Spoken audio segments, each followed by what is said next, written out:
Gather round, we got no gods to please. Saturday night, no sermons, just ease.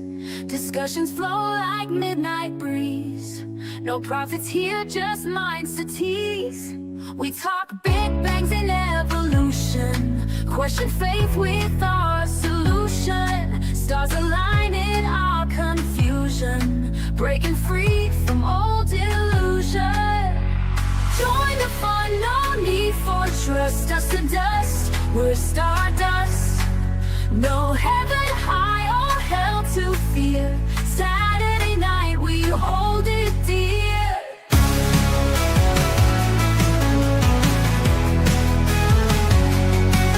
Fun and laugh at myth believers. Here we're all truth seekers. Open hearts and swift deceivers. Make a stand, no hidden levers. Raise your glass to reason's thrill. No ancient text, it's our own will.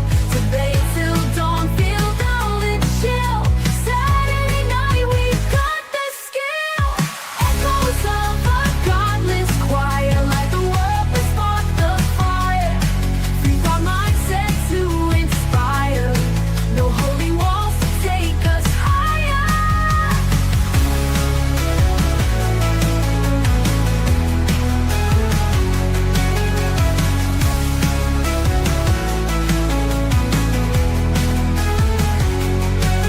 Join fun, no need for trust. Dust to dust, we're stardust. No heaven high or hell to fear. Saturday night, we hold it dear. Join the fun, no need for trust. Dust to dust, we're stardust. No heaven high or hell to fear. Saturday night, we hold it dear. Join the fun, no need for trust. Dust to dust, we're stardust. No heaven high or hell to fear. Saturday night, we hold it dear. Fun and laugh at myth believers. Here we're all truth seekers. Yeah, we are. Hello, everybody. Hello. Welcome to Saturday Night the Atheist. Hi, Robin. How you doing?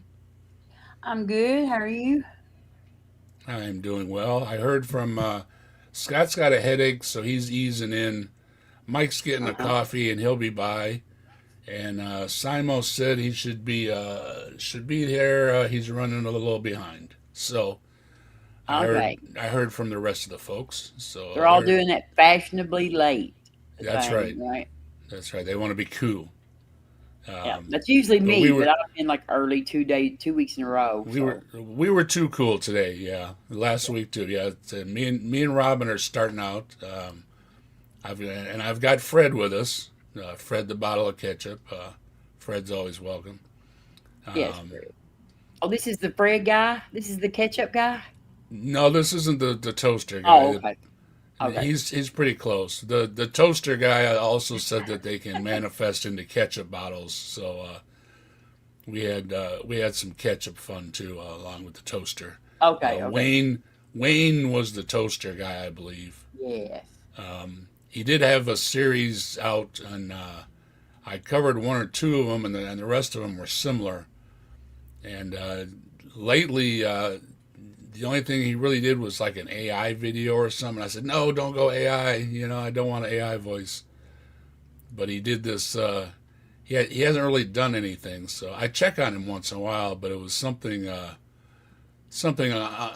uninteresting. Let's put it that way. So it wasn't as good as his toaster manifestations. I mean, those are a classic.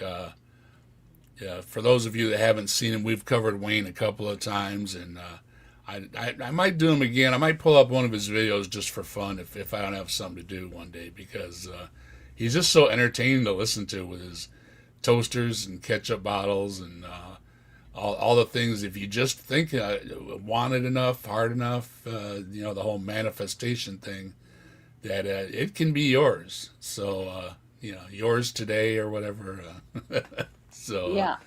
And hey, I want to give before we get started, I want to give my son a shout out. Tomorrow's his birthday. Thanks for all that you do, and appreciate you a lot. He's an old man today. Happy birthday, Yeah, Junior he's Guest. he was over here doing some stuff, and I really appreciate him. He's my older boy, and he stopped by. So yeah, happy birthday! Even though it's a few hours early, happy birthday, anyways. And I wish I could, celebrate. I mean, make some ribs or something. I can't really enjoy eating things, but I mean, if he's always welcome over here, and we can order up something or whatever. It doesn't matter. My older boy's in his 30s. Yeah, he's an old man. He's gonna be creeping up on 40 pretty soon. Let's see, he's 30. Just say hi to You're putting me on the Tilton spot. 6 from 9, 37, something like that. Yeah, Let's say hi to Tilton Windmill. Like, I've been missing Tilton Windmill, and I know that they've been yeah. for their parents and stuff. Here's Mike. Hello, Mike. How you doing? Hello, what up? About to say hello to people that are here joining us, like this atheist person, 57547. Doom is here. Good to see you, Doom. Let's see, we've run into each other over at Stephanie's channel, maybe? Yes, Good to have, yes, Stephanie, yes. Yeah. Good to have you Doom over is a here. good guy. And we've got Dane joining us. Tilting Windmill is here. Hello, Tilting Windmill. Good to see you. Appreciate you. We've been missing you, TW. We've been missing you. And we got Gerard or Garard. Oh, Tilting Woodmill has some issues. Yeah. Yeah, his dad was in the hospital. Mom was on her own. Yeah. He can't hang out. Got to take care of moms and dads. And hey, us old folks need care. I need some of that. Yeah, nothing wrong with that. You take care of them and treat them well. We appreciate you, Tilting. We know everybody has lives, and some people have some things to deal with, so it's no big deal. I get up in the morning. It takes me a half an hour just to get my fingers working. Right. Like each one of them. And then, Top and then I go from Dog there. is in the house as well. Yeah, it takes you a little while to get moving. It takes you longer to do things. Yeah. And you used to get done doing things. Like I used to get done doing work, and I'd come home and I'd do something else, And then the older you get, work is enough, I always get up and I do something else. I take a nap. Yeah. Mike. And Mike remembers Fred the Ketchup bottle from the toaster guy. I was Toaster telling, man, yeah. I was telling Robin maybe we'll revisit him, but he hasn't really put anything out. So, but I would like to revisit Wayne with the manifesting as a toaster. That was a lot of fun. I wish he would do some more of those videos. Maybe his Where did you toaster died. Maybe his toaster died or something. Yeah, could have been. Where did you get tonight's wonderful victim, Mr. Uberman? Victim. Reed I Uberman? just came across him. It was somebody new, and to me at least, and so I was. You looking ought to around see his other videos. I did notice that he had quite a few, and He has quite a few, and very they're opinionated. really, real interesting.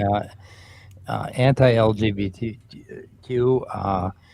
He's really offended that there are Muslims on Ramadan in Times Square. He can't stand seeing them bowing down. And what else is he?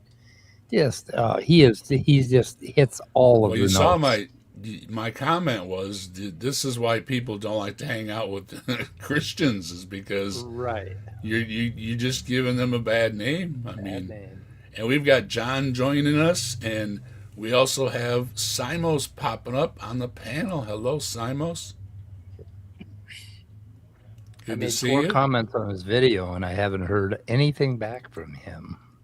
Yeah, he's rather full of himself, and I told Robin we kind of formed our opinions watching on him, but we're gonna give him a fair shake like we always do here, and see what he has to say. Like, well, I'll hold my comments for when we watch the video. But anyway, this week in health news, I went to my doctors, and my doctors were giving me thumbs up.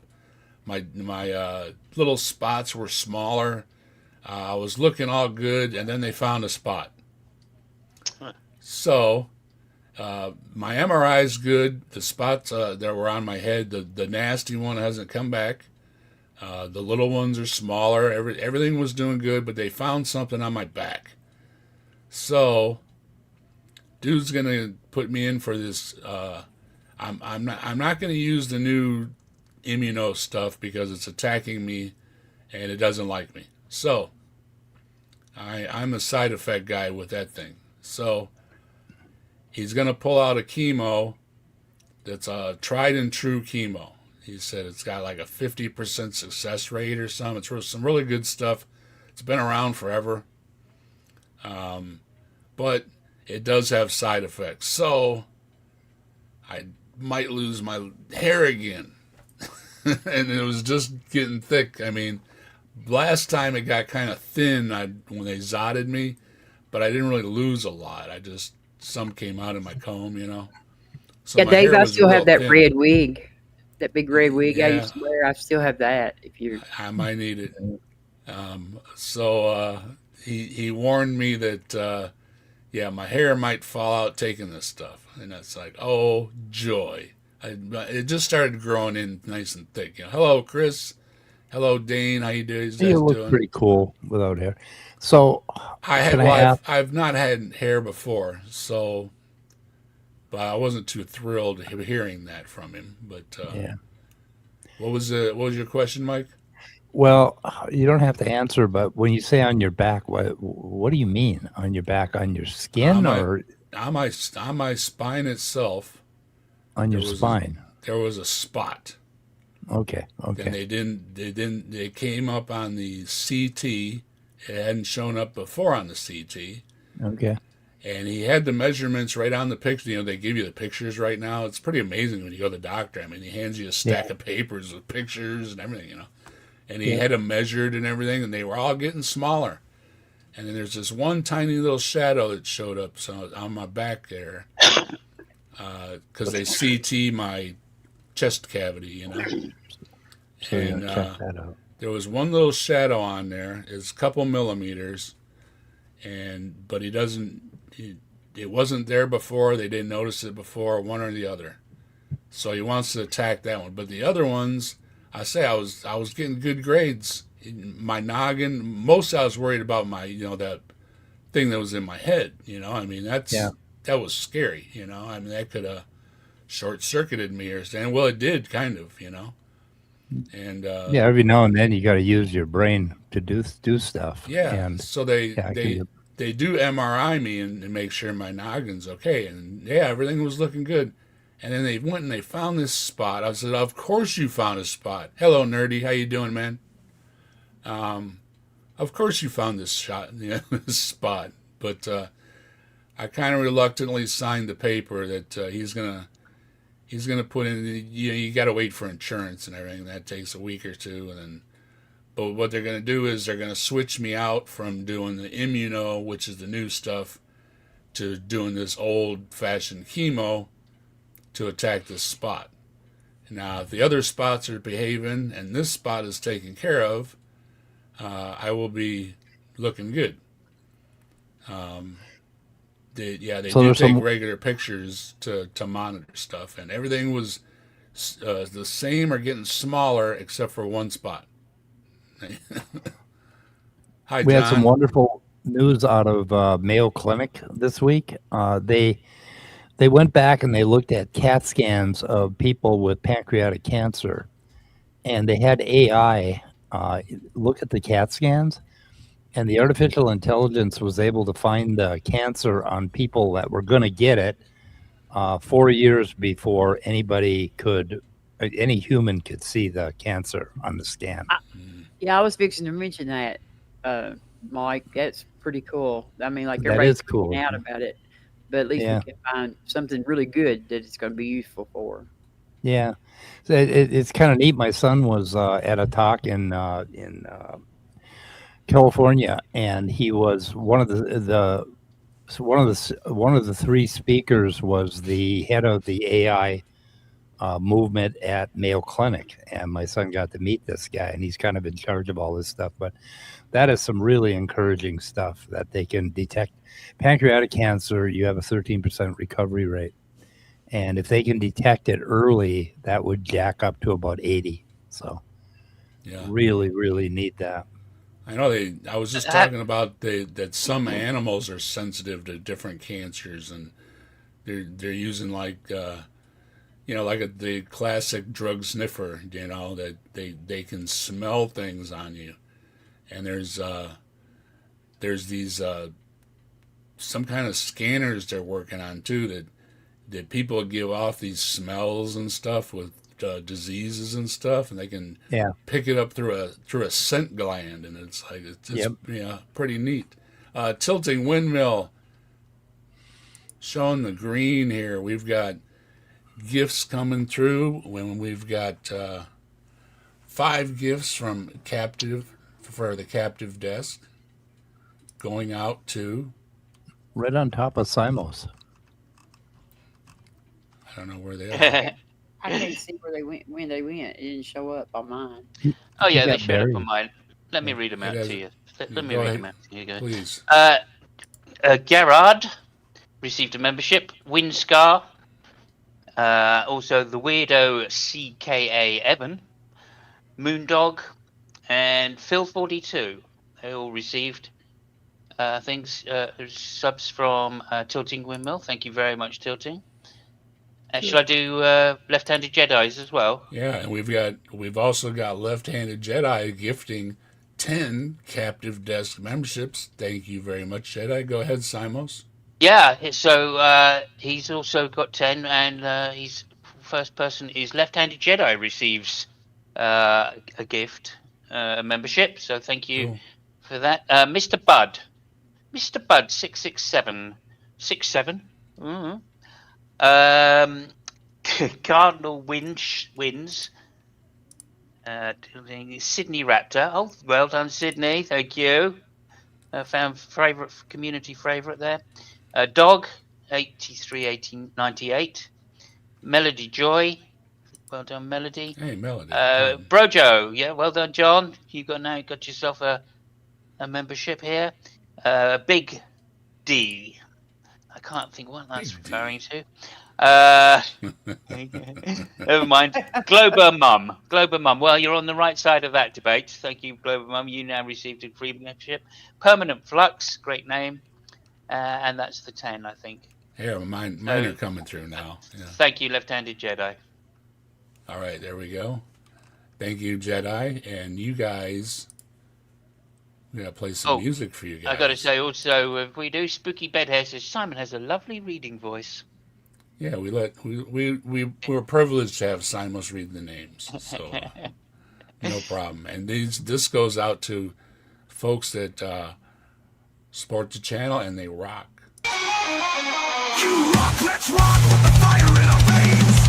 Rock on to the skies, till the thunder and rain. All hail Bigfoot, the legend, the king. He walks among shadows, the wild spirits sing.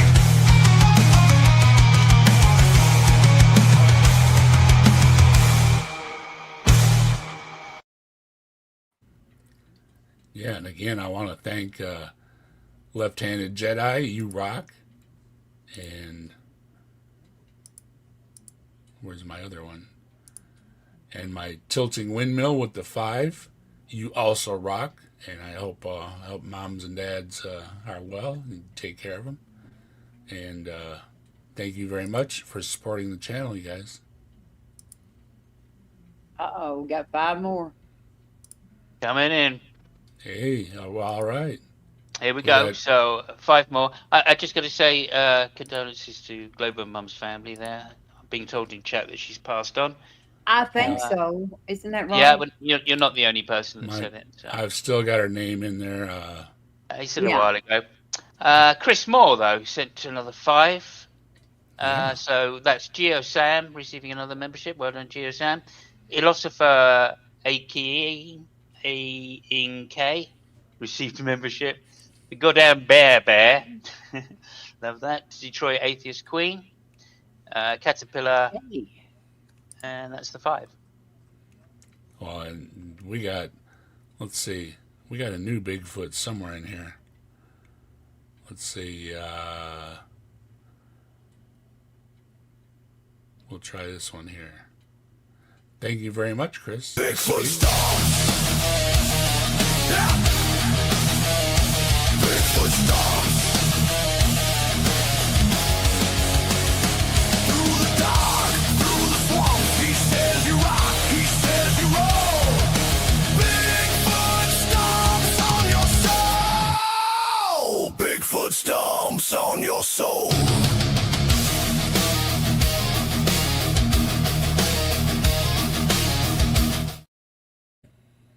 Hey, thanks, Chris. You rock. And hello, Ed. How you doing? Hello, John. If I didn't say hello, That was cool. good to see you. Well, welcome to the channel. Those that got memberships, we do have plenty of emojis. I do have other plans for the channel. I've just been really pooped with my diagnosis. I don't like to bring anybody down or anything, but it's just the facts that you don't feel like doing a lot of videos when you're tired. I do what I can, and we muddle through on Saturdays, come heck or high water. We're mostly here, so we're muddling through, and please bear with us. There are perks to being a member of the channel, and if any of them come along, you will be the first to have them because you are members of the channel. If you'd like to, you can hit the join button like these other folks did, gift out memberships to people, and then more people have memberships, and the more memberships we have, the more emojis we get, and the more fun we can have with those. Feel free to pop the emojis in the chat. I love them things. There's no spamming here. I think if everybody that has received a membership in the last few minutes there, all the 20 people, if you could all just spam away. We would like to see the emojis, so just put up and many of them. That all helps the algorithm, I feel. And they get some scary looking Bigfoots. I do try to get the smiling apes. It's hard to work with the AI. It doesn't really know what you want. Do you want big and scary or not? It's kind of confused there, but it's still get the smile going, then it's good enough, right? Yeah, and of course, apes not normally known for smiling a lot and being happy. Yeah, and you can make Bigfoot whatever you want. It's good you managed to capture some photos of Bigfoot actually smiling. Yeah. And all hell fangs too. Good one, Jackie. Good to see you. We like. Nobody gets a good picture, John. Nobody gets a good picture. Yeah, we're friends with fangs, and we're friends with the lobster over at Deconverted Man, and we're friends with a lot of the critters. So Bigfoot reaches out, and he wants to be friends. So the first part of the show here, we're just catching up on things. Good to see everybody. Yeah, drop those emojis. Most of them are drawn up by me, so enjoy them. That's what they're there for. Hello, Farm. How you doing? Good to see you. So I was just looking around, and I was telling my Ollie, I like to get in a rut where we, just look at Big Bang or whatever, and I know they're in my song and stuff, but there's only so many things we can investigate. So I like to look at things at a different way, and this guy tonight is no different.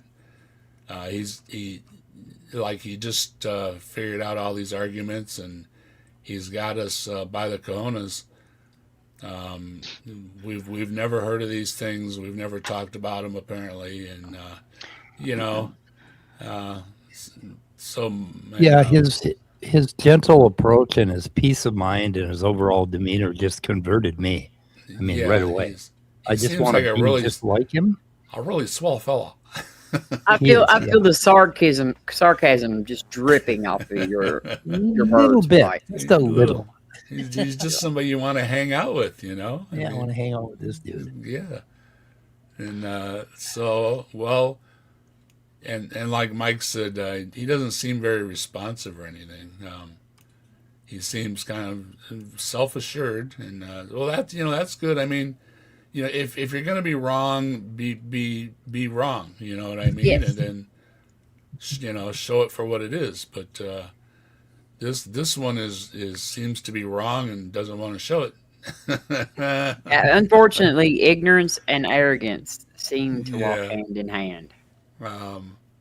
But we're just commenting on the video. We don't want to get too personal here, and see what he has to say tonight to us. That atheists, we're just dying. It's a dying cause. Yeah. Yeah. Before you go, I just want to say, everybody, please like and subscribe.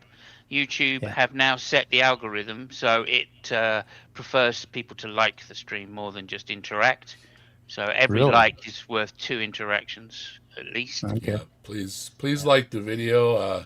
If you had a little chuckle, you just hit the like button. I mean, it's that easy. I appreciate it. And costs nothing. It doesn't cost anything. Others appreciate it. I know Simos is getting close to 500. Oh yeah, very close now. Very close. Mike is creeping up on 1,000. 896. 896. I mean, if we could just get a little thing, a little going. Hey Leo, how you doing? Good to see you. Just get a little flow going for these fellows.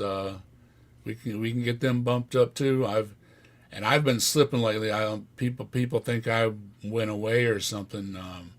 Sorry, I haven't been doing as many videos, but I am here on most Saturdays that I've been able to when I wasn't in the hospital or something. I think it was the last time I didn't do a show, but otherwise, I'm here. So don't unsubscribe, okay? I dropped Leo half a dozen. Yeah. Leo Filius has a fair question for Simos. All right. Somebody asked Simos. Okay, yep. Why Brit bungers say it like YouTube? Yeah, that's because we speak properly, unlike you Philistines over there in the colonies. You guys made that up just so you'd be different than us after we left you. You just made up that whole shit. Yeah, that's one of the few things that we don't have in common is our language. Yeah. I think who stated that? Was it Gore Vidal? What's that? Gore Vidal. I said two cultures, I don't know, split by a common language or something. Yeah. Yep. And we muddle through. Let me see. Aluminium and fucking glossiers. Did you really say glossiers? Aluminium. Aluminium is the word. And adding the S to math. Yeah, obviously it has an S on the end, so you can't miss that. It has an S on the end. Everybody knows that. Yeah. Yeah. Math. It's not mathematic, is it? I mean, come on. Right. Yeah. Let me see. I don't know. I just think there's something wrong with you guys. I don't know. We're gonna check out. What was his name, Mike? Reed. His name is Reed Uberman, and I probably will get a little personal because I went out and made the mistake of watching some of his other videos. Yeah. And this guy is an asshole. He's a swell fella.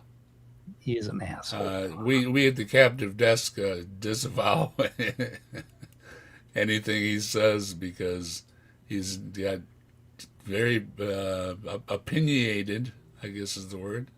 Pretty sure of himself too. Pretty sure of himself, and pretty sure that the thing that bugged me is that he insinuates that we just don't know jack. I mean, Yeah. we atheists are just atheists because, and it's like, it's not easy being an atheist. You say you're an atheist, people look at you funny, to this day, Okay. I found the exact quote that I was thinking of. It was actually by George Bernard Shaw. England and America are two countries separated by a common language. I think it might have been the king or something that said something about I'm not sure who it was, but said that America and the UK have everything in common except language. Yeah. Yeah. Hey, Chef, how you doing? Good to see you, Spooky. Hello, Spooky. So well, let's give this feller a listen. Mike and I were already, like I say, I don't know if the other ones were watching it at all, but Mike, Mike and really I both have formed opinions about this fella. So I haven't we'll let seen everybody else. I haven't seen anything of this yet. So he's a joy to really behold. important thing about this guy is he was sitting around thinking, and he decided, I'm going to think about stuff on the second order and metaphysically, something atheists never do. So it's going to be interesting to hear what he comes up with. Yeah, we just Starting on to be closed-minded. oh my goodness. Yeah, was it deconverted man's gonna bug up him about being told what he's thinking, all the time? It's like, Yeah. Yes, he I'm does. guessing this guy's a priest then. Anyway, there we go. Let's see. hello, my unfinished journey. How you doing? So let's pull him up.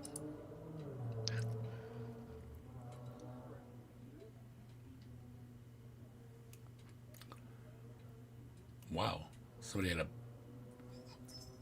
in the comment section of a video that I just recently did that Okay, gave arguments for the existence of God.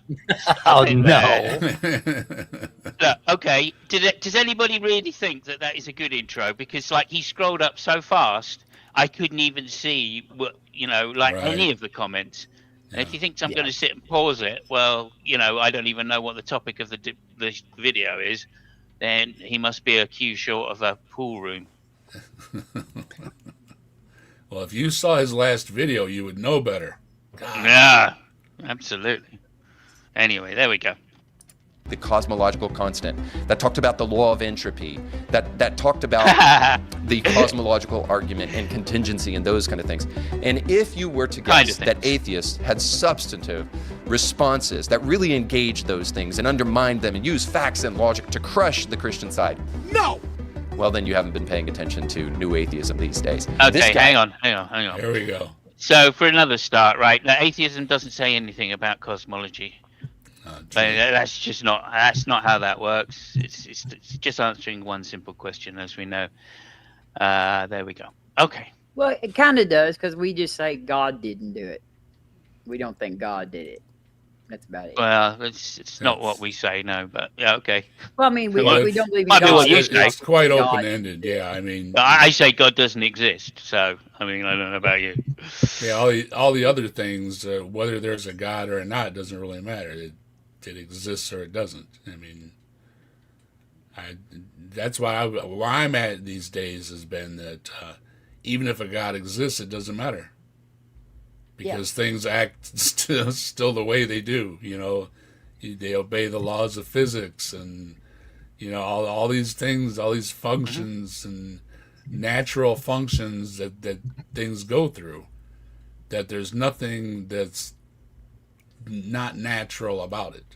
So if there is a God, it doesn't do any good one way or another. It's just neutral, right? It's just sitting there watching. It doesn't seem to care about us too much. Yeah, it's an observer, nothing more, right? Unless people want to prove divine intervention, but you can't really, somebody got lucky on the battlefield. Was it divine intervention? Well, somebody's got to win, right? I mean, Well, if you just look at nature, you can see that, there has to be a God. Like if you go out and look at a pile of raccoon shit, you can tell that God exists just by looking at raccoon poop. There you go. It's like, look at the trees. Look at the raccoon shit. Yeah. So anyway, there's the introduction to Reed. He's very full of himself. Oh, I see. He's actually going to post them individually as we go along, is he?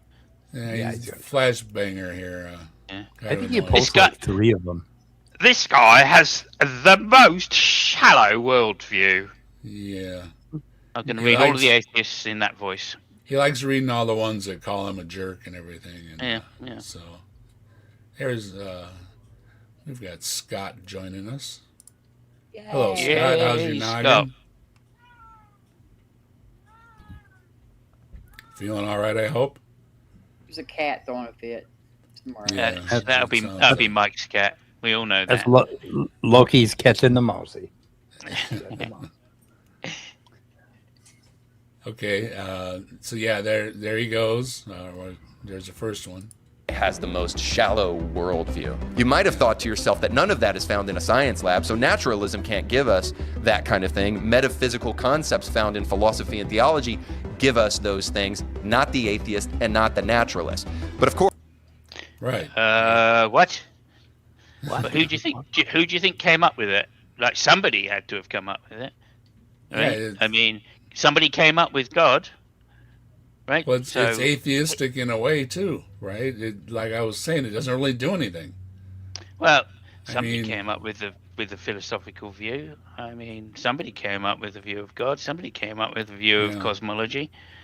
I mean, if you could be a little more specific and make your arguments a little more philosophical, I would appreciate it. Well, it's the same old that everything needs to be created, but God doesn't need to be created argument.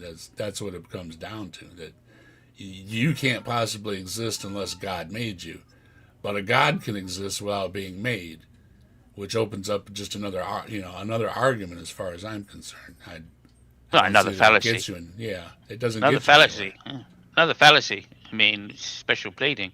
So what? I'm back to. It doesn't make a difference if there's a God or not, right? It just doesn't make a difference. Well, no, that's kind of right. Yeah. So I mean, either nature works the way it does, right? In spite of God, in which case then we can appeal to nature, or there's a gap which nature hasn't explained that you're trying to explain with God. Mike, your cat is triggering Tom. Who's Tom? Who's Tom? Tons of mice. Tons of mice. Oh, Tons of no! mice. Oh, scaring him. Oh, that is kind of that's kind of insensitive. Nerdy probably isn't all that comfortable either. So very insensitive. Yeah, watch out for the nerdy too. How you doing, Tons of Mice? Good to see you. Of course, I'm the shallow one. He said atheists don't like this message, speaking of the one that I gave in my last video, because it's not powerful at all. Is that really why they don't like it? Really? Is that Probably. Yeah. Well, what does he mean by powerful? Does he mean it contains fallacies? Yeah, it's that attitude of we haven't heard these things before, and a lot of these things have been weighed out and argued out and everything else, and a lot of them are weak or bad arguments or no argument at all, and that's why you've got so many non-believers, right? I mean, if the arguments were more convincing, people would be at least thinking about it. But a lot of these things have been discounted. I mean, they're just that bad, and he thinks that he's got them. He he said wants some to of them earlier on. Yeah. He wants to take it to the metaphysical. So, and if he thinks atheists don't operate on that level as well, then I don't understand what you're talking about. Because of course, whatever it is, 70% of 70% of philosophers in this field are atheists, or at least agnostic. So it would have been nice if he told Ed's us out which there. How you doing, video Ed? he's talking about. He doesn't, does he? The video before this one. Yeah, but no, that the video before this one talks about the unspeakable wickedness of some murderer, and then flat earthers and atheists. Oh, the powerful message. Maybe that's it. The powerful message. Yeah. Flat earthers and atheists won't like the powerful message. What was that one? From Artemis 2? It's so disappointing. Allegedly, Fred. How you doing? So disappointing that he's going on about atheists not being able to have a metaphysical worldview when he isn't even appealing to a metaphysical worldview. Hi, Ryan. How you doing? Hey, y'all. Are we dead yet? I hope not. What do we have in common? This is killing me. I don't understand how we got lumped into them in a pile with them. Yeah, I don't think this guy is exactly the most discerning candle in the the rectory. It's like a shock jock or something, and really pushes the envelope of not being liked. I think I know one atheist flat earther. That's it. And I'm not. I think that, like, I don't know. I think he's just a contrarian. So I don't even know if he believes it. Possibly. Hey guys, Yeah. it looks like Dane or Dean from Dark Like Delirium is going to be debating Jill. Is that what we call him? That is, Calamity Jill, Scott. We call him Calamity Jill. So what advice Do you have a link? for Dane with that regard? Do we got a link to that? A link would be good. Yeah, put a link in there. Yeah, you have a rent. I mean, I'm gonna be charitable to you here, Darklight.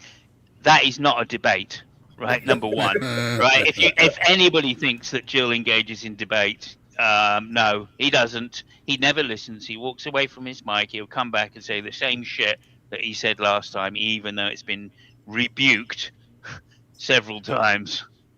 So Calamity Jill. He doesn't debate, but you can have a good laugh with him. Just make sure as soon as he makes a claim, you write it down. Just write it down, and every time he doesn't listen, go, well, look, you claimed X. Could you just explain why that's wrong, or why that's correct, or, you didn't answer this question in result, and then it's hilarious. Dane said he doesn't have a link. He's Let's pretend that any of the if anybody can actually find the listen link, to it just when drop we. the link for it. Yeah, like I don't think Jill is the only one that doesn't listen. Like I'm pretty sure that very few of them actually do. Oh yeah, for sure. Andrew Wilson's classic at doing that. He literally will not listen and then just say whatever shit he was saying before again. I would take Jill any day over Andrew. Yes. Yeah. Well, I mean, it's much of a muchness. They both interrupt like hell. That's their main tactic, is interrupting. Gish galloping and interrupting. Anyway, there we go. And equivocation. I let Jill on my channel. I probably would not let Andrew on my channel. Yeah, that's fair enough. I mean, he's a misogynist, but there we go. You can't handle the truth. This, in my mind, is the real shallowness of atheism. What is the real shallowness of atheism? What was that? I missed that. We suddenly went from him reading out somebody's comment, an atheist. We can't handle the truth. Oh, we can't handle the truth. That's the shallowness of atheism. Well, that's begging the question. So another fallacy. We're doing all right so far. I think we got 4 fallacies, right? No, claiming we can't handle the truth is just claiming that God exists, and that is what the atheist is disagreeing with. So that would be a begging the question fallacy. We got Jake Green in the chat. How you doing, Jake Green? Good to see you. He's tallying them up. Go ahead, Scott. There's some pretty damn shallow Christians out there. I don't know what he's getting off saying, because there are, I'm sure, some very shallow atheists. I may be one of them. I don't know. But there are some very deep atheists as well, with very intricate, philosophical works that they've created. So I don't know. That's a stupid statement on his part. Yeah, of course it is. Like I said, 70% of PhD philosophers are atheists. Hello, Jasper. I mean, You're basically calling all the Yeah. PhD philosophers, well, 70% of them, you're calling shallow, and yet, where's your PhD, mate? You know what I mean? Right. Come on. And if they're shallow, then you're positively in drought. He likes to get you jazzed up, and we just started. Yeah, all right. Don't forget to like, share, and subscribe. Now, I want to start with a joke today about atheists because I would like to press my luck, and because I know very many atheists lack a sense of humor. But we lack a sense of humor. Very many. Right. I'm just saying, of Very the world many. population of atheists, I doubt you know very many. They have no sense of humor. Yeah, Right. and if you want a sense of humor, then sorry, go ahead. Hopefully he'll catch our video here tonight and he'll change his mind about that. Yeah. I think it's a good joke if he told it a little better, but I responded to him in his comments about his joke. So anyway, Oh, nice. we'll see if Okay. he. Yeah. Can I just say it's a joke if you've got books in your background and you're pretending to be a pseudo-intellectual. Yep. Yeah. in fairness, Christians need a sense of humor too, so perhaps this will solve both of those things and we can just have at least a little bit of a laugh, even though it's probably not that funny in the first place. But nonetheless, an atheist was on a plane. And it was... hang on, before the joke, he thinks he's the next Jimmy Carr. Oh, yeah. He thinks he's going to solve the world's, well, Ricky Gervais, he's going to solve the world's humor problem just with one joke. He hasn't even done a fucking special stand-up on Comedy Central or anything.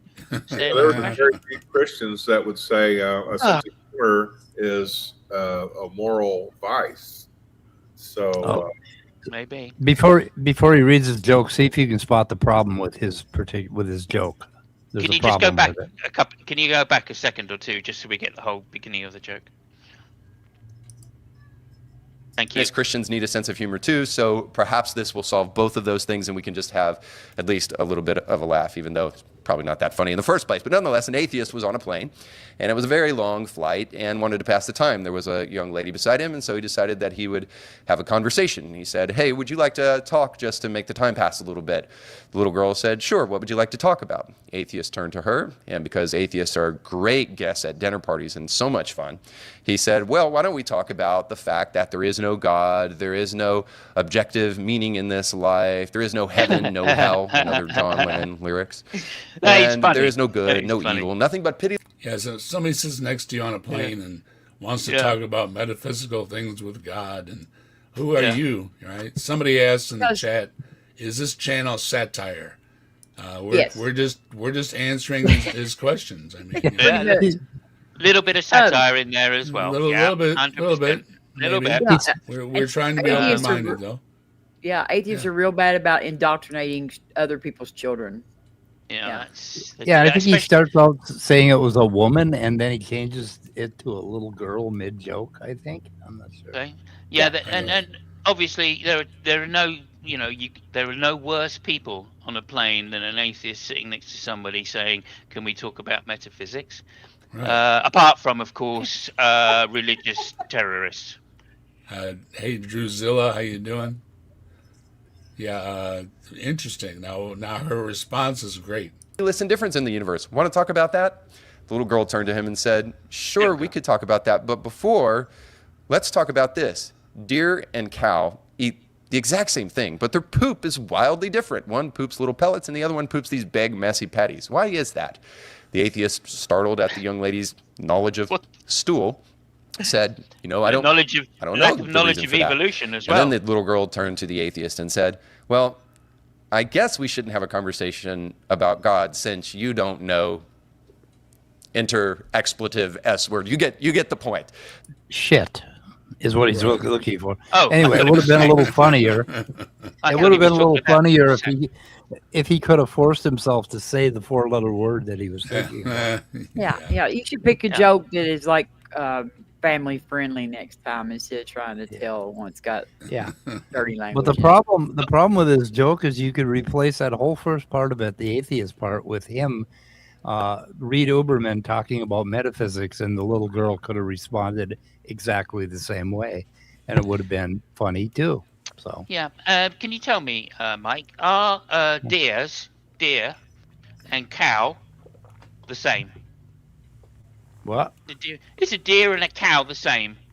No. Animals. Okay, so are they what in different Grass. clades? Are they what different species? What's the difference there? Different species.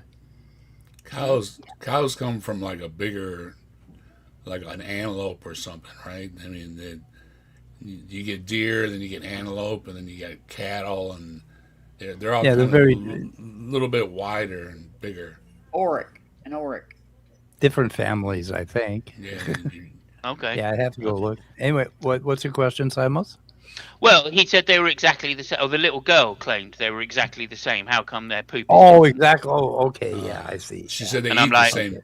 Okay. They eat the same. Yeah, they eat the same things or something. Oh, is that what she Yes, said? I guess it didn't Right. make a lot of Let's sense. go back and hear the joke again. Perhaps I'm taking it out of Give them context. that one. I mean, Perhaps I'm just go back again. Let's hear the joke again, because if we can't do this to death, then These big, messy patties. Why is that? The atheist startled at the young lady's knowledge of. We talk about the fact that there is no God, there is no objective meaning in this life, there is no heaven, no hell, in other John Lennon lyrics, and there is no good, no evil, nothing but pitiless indifference in the universe. Want to talk about that? The little girl turned to him and said, "Sure, we could talk about that, but before, let's talk about this. Deer and cow eat the exact same thing, but their poop is wildly different. Yeah, one right, poops little okay. pellets, and the other one poops these big, messy patties. Why is that?" The atheist, startled at the young lady's knowledge of stool, said, I don't know the reason for that. And then the little girl turned to the atheist and said, "Well, I guess we shouldn't have a conversation about God since you don't know." Oh, shit. Enter expletive S word. You get the point. Shit. Now, You see how badly corny he fucked jokes the joke aside. up? I mean, oh, that was the joke. Shit. Sorry, I thought. Oh my That god, was I the didn't joke. realize. You don't know Yeah. shit. That would You be don't know funnier if shit. he I mean, he actually couldn't said even- the punchline. Yeah. Right. Yeah. The joke was so bad with him telling it that way that he should have just left it out of the show, I think. Yeah. Anyway. Yeah. Well, I it's, mean- Agreed. it does take oh, somebody who can tell jokes to tell jokes. I don't wish to point out I don't wish to be circular in my argument, but I'm going to be, because that was possibly the worst telling of a joke I've heard in some time. So religious people. Ungulates are evolved in different directions. Cows, heavily boiled, bovine family or bovine family, white-tailed deer, into more several family. Thank you very much. Thank you, Scott. So Dave, seeing as how I've already screwed up your family values stream, could I tell a little story that might screw it up worse? Yeah. How you doing, Ryan? Good to see you. Go ahead, Mike. Okay, so I was working for Wachovia Bank, and one of the directors and my boss and my boss's boss, we went out we went out and had a meal, and I got a little bit drunk, and we came back to the office, and I was working on something, and my boss and her were talking, and I heard her say something about, I think they were talking about me, maybe. "I can't believe he used the G word," and I said, and I popped up and said, "Goat fucking?" Shame on you. They were not amused. We But they got me disavow drunk, any, so we there you disavow go. any knowledge of any goat fucking. The G word. I couldn't what do they mean, the G word? Yeah. I think they meant goddamn or something, but it's like the G word. The Let's G see. word. The G I was at my space cubicle D and word.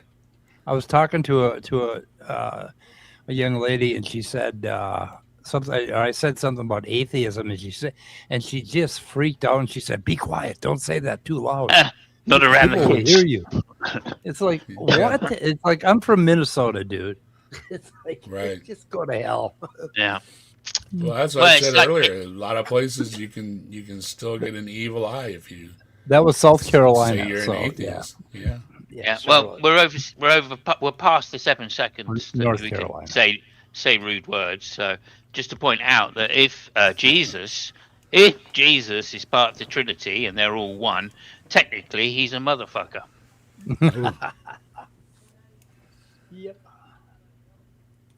The reason I even tell that joke is, one, because I want to talk about atheists and some comments that they recently left in a video and kind of respond to those comments for us today, but also to pay attention to something. Atheism is on its last leg. What you'll see in these comments today is Atheism is on its last leg. Now, the numbers I heard have they're kind of tapering off. They're not climbing like they were, but they're not nosediving either. And it's a small percentage, but it's a growing percentage of people that just aren't strictly religious. I mean, now atheism. How atheist are they? Do they just not participate anymore? You know, et cetera, et cetera, et cetera. But it seems to be on the decline everywhere. That gets more civilized. People don't really have it, and if they do it for other spiritual reasons, and you know. I don't really care anyway. There's if people always are been atheists. religions for that. Yeah. I'm checking the stats right now. So I just want them to not be Christian nationalists and not be trying to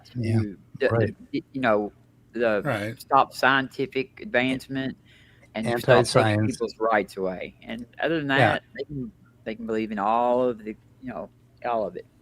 Well, I mean, to a degree, anti-science, anti-intellectual, the two that I really find offensive. But like, also, this guy is already displaying that, right? He's already displaying the anti-intellectual by demeaning and choosing or cherry picking, for another fallacy. Fallacy number 6.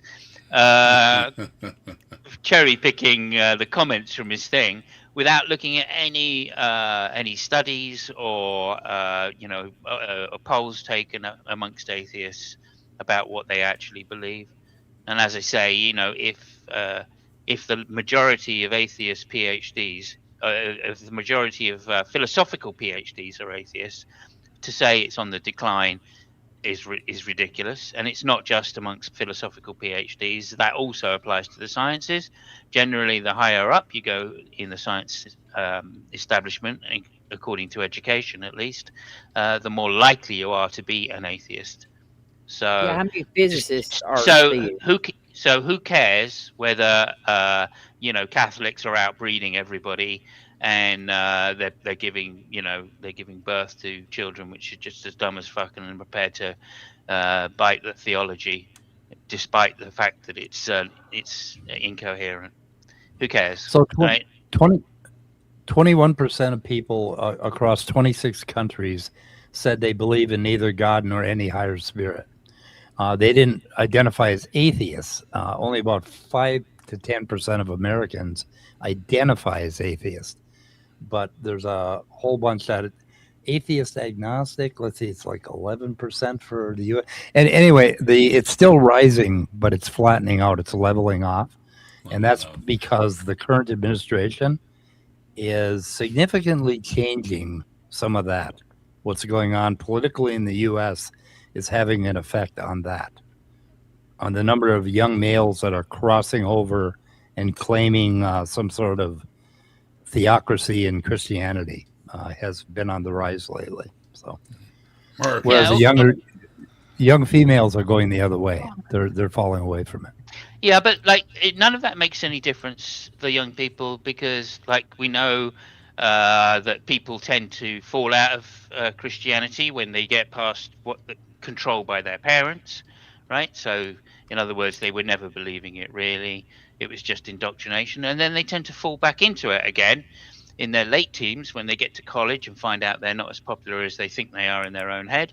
And then on top of that, they also then they give that up in their 20s when they get into work and go, actually, this is a bit of a shit place to be in this world, because you have to work bloody hard to make anything of yourself. And then on top of that, when they get married and have kids, they think, oh, well, I better bring my kids up in the way society wants me to, because I don't want them to be socially isolated. So they turn back to Christianity, right? Plus, if you want to get your child into a decent school, chances are it's funded by some kind of religious denomination or church, right? So there's many reasons why people turn to Christianity besides the fact they actually think there is a God there. And I think one of the biggest reasons that young males are turning to Christianity is because the number of incels is on the rise. Maybe. I mean, I personally, the only time I was interested in going... Robin? The only time I'm woke as fuck. The only time I thought I'll go to church was when I thought I could get some free pussy or easy pussy there. I mean, that's literally it. And I did manage to find Quite a few. I did try out these Emberries. You know, Oh, yeah. remember these from last week? Oh yeah. Didn't seem to do anything. No. Yeah. Figures. I dissolved it on my tongue and everything, and I was really looking forward to this. Meat is terrible. Just meat is terrible. Yeah. You should try what you should do. What Mike does with them. Smoke them? Dave. No, you mix. No, soak them in acid. Oh yeah. Yeah. Soak them in acid. They're talking about making shakes and stuff and everything, and it's like, man, I don't want to process and nothing. I want to dig into something. But I did have a cup of soup, and that was tolerable. But meat is just man, I want some meat. That's Everybody horrible. I want some meat. If I couldn't enjoy meat, I would just be devastated. I don't know. Oh man, that's the worst part about being sick. I haven't had good taste for stuff, and it's like it really sucks. So have you tried roadkill? Man, I've been trying.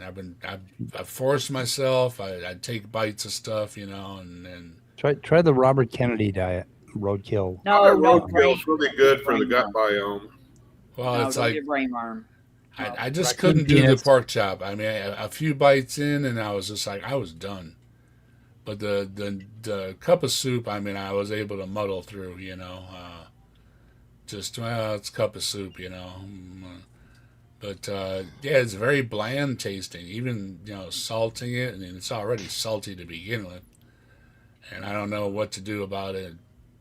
More spice when it's already that salty, you know. So you just kind of eat it, you know. But it was tolerable. But I was telling my buddy the other day, he goes, well, you like this and that? And I said, I don't like anything. I was like, some things are just tolerable, you know. But everything tastes funny. I mean, it's very odd. Anyway, it's very cruel of your God to impose it on me.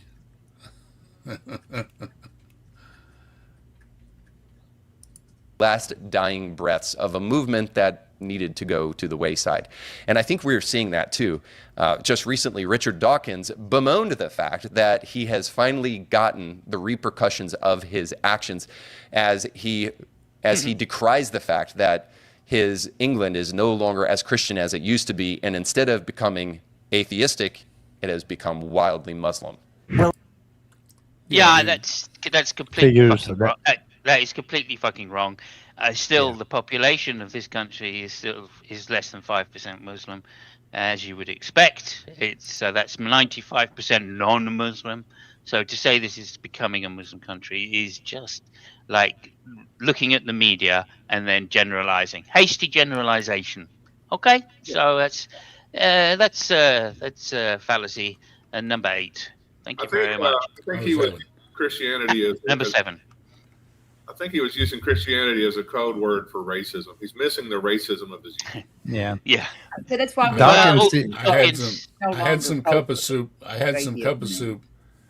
Sides. I do better with sides than I do with meat and stuff. So stuff that's just got like noodles and vegetables, I can tolerate some of those things. But meat is still just terrible, and I just want some really bad.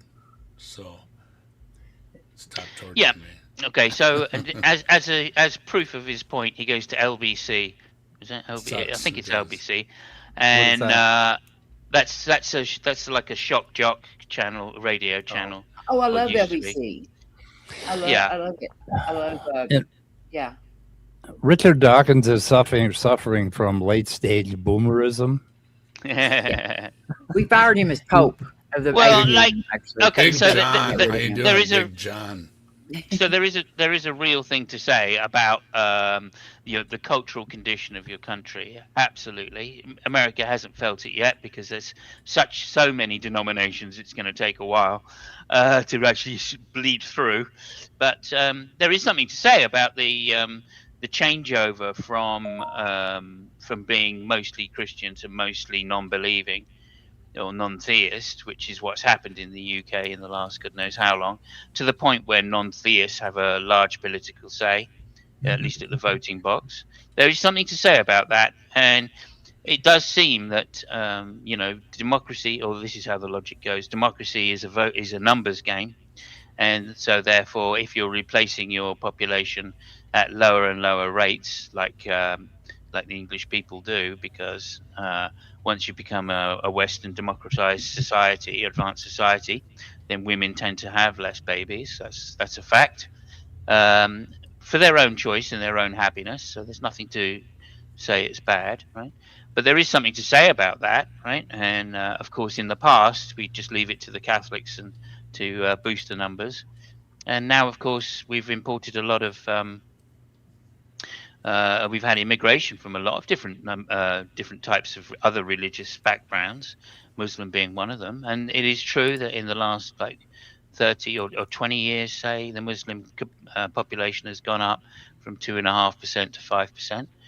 No doubt about that. But then so has the Hindu population, so has the Sikh population, so has they've all gone up, right? Now we've had a lot of now we've had a lot of immigration from like Poland and Eastern Europe, and that's mostly Orthodox or Catholic, right? So that's gone up as well. So it's just early days to be shouting out, but I think Dawkins is responding not necessarily to what he finds in the street anymore, because he's no longer on the streets. He doesn't understand the temperament of the English people anyway. In that sense, he's above it now, and he's responding to people like Ayaan Hirsi Ali, who changed from being an atheist to being a Christian on the basis that she was against Muslims, or against Islam, right? Yeah. Now that's no reason to become there's no reason to become a Christian, right, if you're just against Islam. So I think that there's this kind of thing that Christians are glumming onto and trying to say, look, we don't care why you're a Christian, right? Just become a Christian, because then we can count you as a bigger number in our group. Yeah. And that adds to the power of Christianity.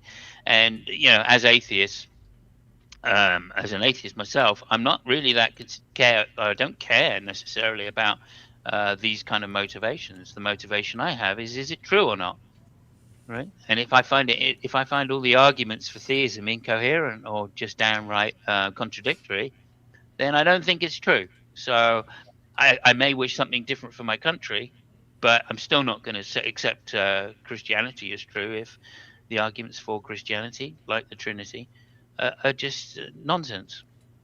Right, thank you for my little rant. Thank you for letting me have a little rant. TED Talk. Thanks for coming to your TED Talk.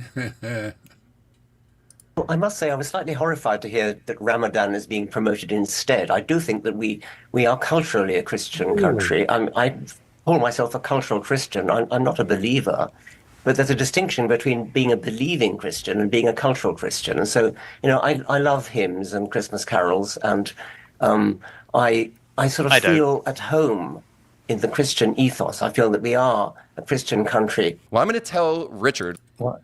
He grew up with. I know what the problem is here. He needs to get laid. I mean, really. He's old. I think he needs to get some flowers in his background to cheer him up a little bit. He needs something. Maybe he needs to go, eat something sweet, or some goddamn thing to stimulate his life a little bit. Looks like he's drying up in the brain. Yeah. And this guy uses Dawkins as an example of atheism. Well, it's like Dawkins is held up on high, right? And say if we can by who? Down, I don't know. The Christians are the only ones that bring him up anymore. He's just like fucking Darwin. We're always, we're always told that... we worship Darwin, we worship Dawkins, we worship. No, we fired Dawkins as Pope. He's not Pope anymore. There's a guy in the chat that wants to know if we are atheists or Christians. So I answer for myself. If anybody else wants to, but sure. This is Saturday Night the Atheist, so we generally gather with non-believers around here. Yeah, I know. As for me, everybody's welcome, though. As for me, you'll just have to guess. God damn it!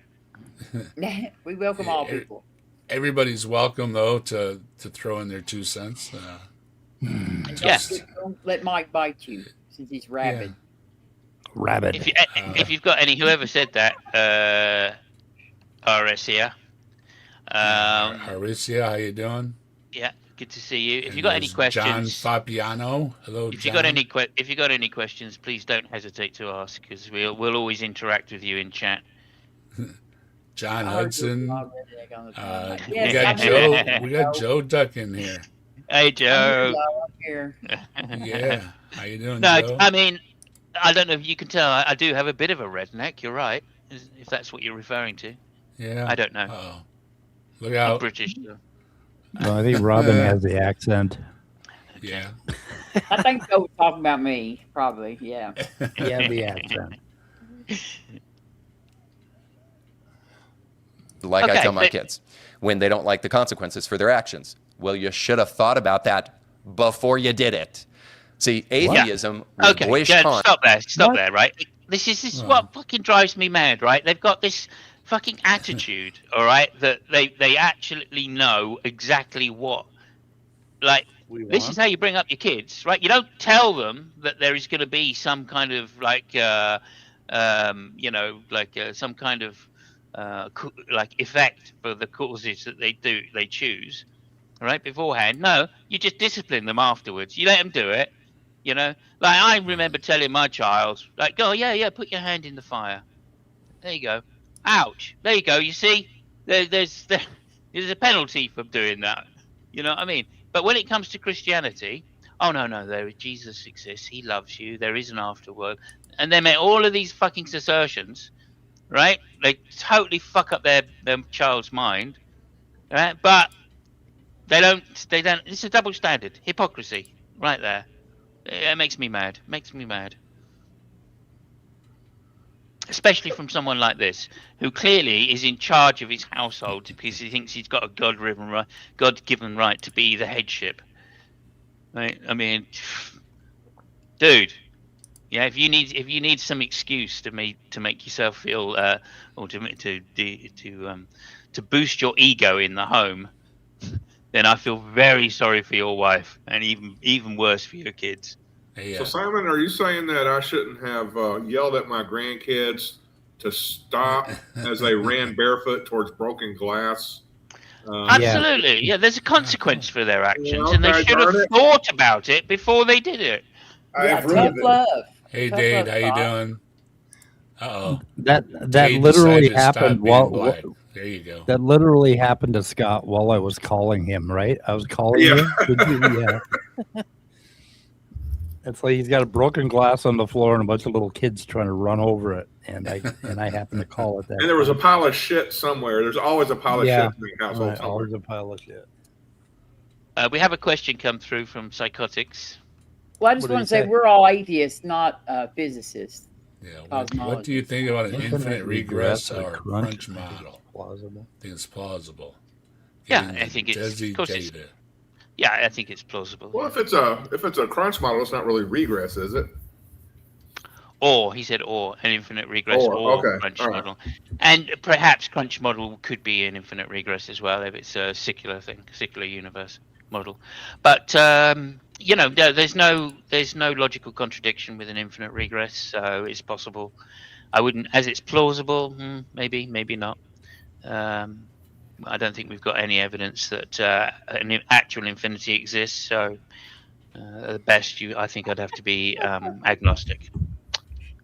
Okay. My husband said he could sell his whole Texas ranch and own a whole town in Kentucky. That's pretty funny. Wanted to try to deconstruct Christianity and remove it from the culture. And now that it is in Europe, well, guess what happened? That vacuum was filled with radical Islam and our gangs and that kind of thing.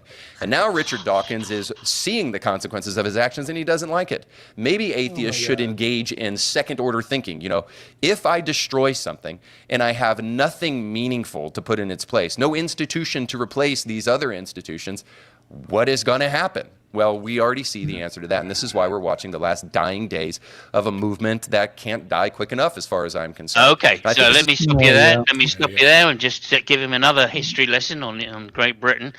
Atheists have not called for the dissolution of the Anglican Church. In fact, they're still voting for it. Nobody has said in the atheist movement, we need to get rid of the bishops in the House of Lords. Nobody has said in the atheist movement necessarily. Some atheists have said, but not the atheist movement, have said we need to get rid of our monarchy. Quite a few atheists, I think, would probably say that they are anti-monarchist. But that hasn't been put forward as a serious suggestion, let alone any political party has put forward the idea that we are going to come up with that. So this guy's straight out lying now. Right? He's very ignorant. So there's been no movement among atheists to like disestablish the church. You know how they're supported, by tax dollars or whatever. There's been no pushback against that. No, none at all. So they're anti-disestablishmentarianists. I don't know. Yeah, maybe. When I was a kid, that was kind of a brag among people that you could say the word anti-disestablishmentarianism. I don't know what words y'all bragged about growing up in Great Britain, but it was the cocky fifth graders that would go around going anti-disestablishmentarianism. It's the biggest word in the world, and I can say it. No, there's a Welsh town name which is bigger, but expialidocious was probably one of them. But supercalifragilisticexpialidocious. Yeah, I can say that word. Yeah. But anyway, just to point out that the Anglican Church, this will piss the Christians off, hopefully. The Anglican Church is now thinking about voting for the next Archbishop of Canterbury to be female. So there you go. That's how our church is changing. Woohoo! On full display in the comment section of a video that I just recently did that gave arguments for the existence of God, like the cosmological constant, that talked about the law of entropy, that talked about the cosmological argument and contingency and those kind of things. You mean all your horseshit arguments for God, which are debunked. And, I don't give a shit about institutions because they're horseshit. They're based on horseshit, like your Christian institutions. They're based on horseshit. So why keep them? Yeah, we haven't heard about them. See, by horseshit, Scott, I think you mean fallacious reasoning. Oh, I thought those were synonyms. No. Horseshit is what an anti-evolutionist would say. Hey, you don't know shit, Scott. Yeah, you don't know your shit, Scott. I don't know my shit. That's true. I never look at the If you were to guess that atheists had substantive responses that really engage those things and undermine them and use facts and logic to crush the Christian side, well, then you haven't been paying attention to new atheism these days. Because instead, it's not, it's not new atheism. That is not a thing. Atheism is still atheism. It's always been atheism. There Nothing new about it. Never was such a thing as new. You only have to go back to whatever it is, 500 BC to find the first cases of someone being persecuted by theists for being an atheist. Wait a minute, like Ruined Vision wrote a comment on here. It says, I think you're mixing up maybe two different kings. The King James, I don't think it was so he could get a divorce. Are you thinking about the eighth, like Henry VIII? Henry VIII, maybe? Who is he? Henry VIII, I thought. Mixed up? Henry VIII was the divorce who set up the Anglican Church, and the King James Bible, which is somewhat later, a century or so later. 1611. Oh, yeah. John Hudson mentioned a video that I saw the other day, too, about these free thinkers in Texas. And they massacred them. They killed them. But apparently they were socialists, communists. And, John Hudson has a comment. That was an interesting little video, about 28 minutes long. So... Joe, what do you mean by new atheist then? For fuck's sake. What, you've only recently become an atheist? Is that what you mean? Yeah. I think the whole new atheism thing centered around Dawkins and Hitchens, and it was the first time that atheists became vocal, so they decided to call it new atheism. I don't know. No, not at all. Not at all. Well, I mean, they became mainstream media kind of things, and they had been not so much before that. I don't know. Well, I didn't hear much about it in the 60s. I think it was. I think it was a lot to do with the like the philosophical atheism that says that there is no God, Yeah. and then No. when Hitchens don't and them came along, they were saying, you know, like we just don't believe in a God. Yeah. I I was an atheist long before I had a word for it. Yeah, I know, but I think that like the division was a lot of it. I think was because they were dividing it like defining it as lack of belief in God instead of like making a positive claim about the God. So. No. Historically, the word has always been lack of belief, or the lactheism definition has always historically been the one, simply because like at the time it was such an unusual position that it was almost inconceivable to say that no God existed. That's a new thing in that it's the other way around. The new thing is the definition that atheism positively is the positive belief in the non-existence of God. Yeah, the idea was put forth to me when I was about 8 years old, and I said, nope. And that was it. I never called myself an atheist. I just said, nope, I don't think that's accurate. Anyway, I just, it was more of a family thing to me that you kind of outgrew it with, Santa and everything else. You know what I mean? It was just part of what families did, on the weekends or something. Yeah, and it kind of, I mean, it took, there's always people with power grabs from there, but and funerals. That's what it seems like to me. That we did stuff for family time, at the church. I mean, you're being a good Joe and Sally and all that kind of stuff, right? It was more about funerals, I think, in my family. Christian camp in the summer, and all those things. I don't know. They were trying to do their thing, right? But anyway, yeah. True fan. How you doing? Good to see you.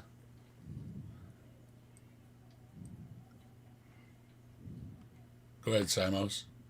Yeah, I mean, I don't know. I was just looking at what Leo said there. So I'm not sure that's correct at all, Leo. Let me just look it up here. The prefix "a" used in Greek, Sanskrit, and English to denote the negation, absence, or lack of something.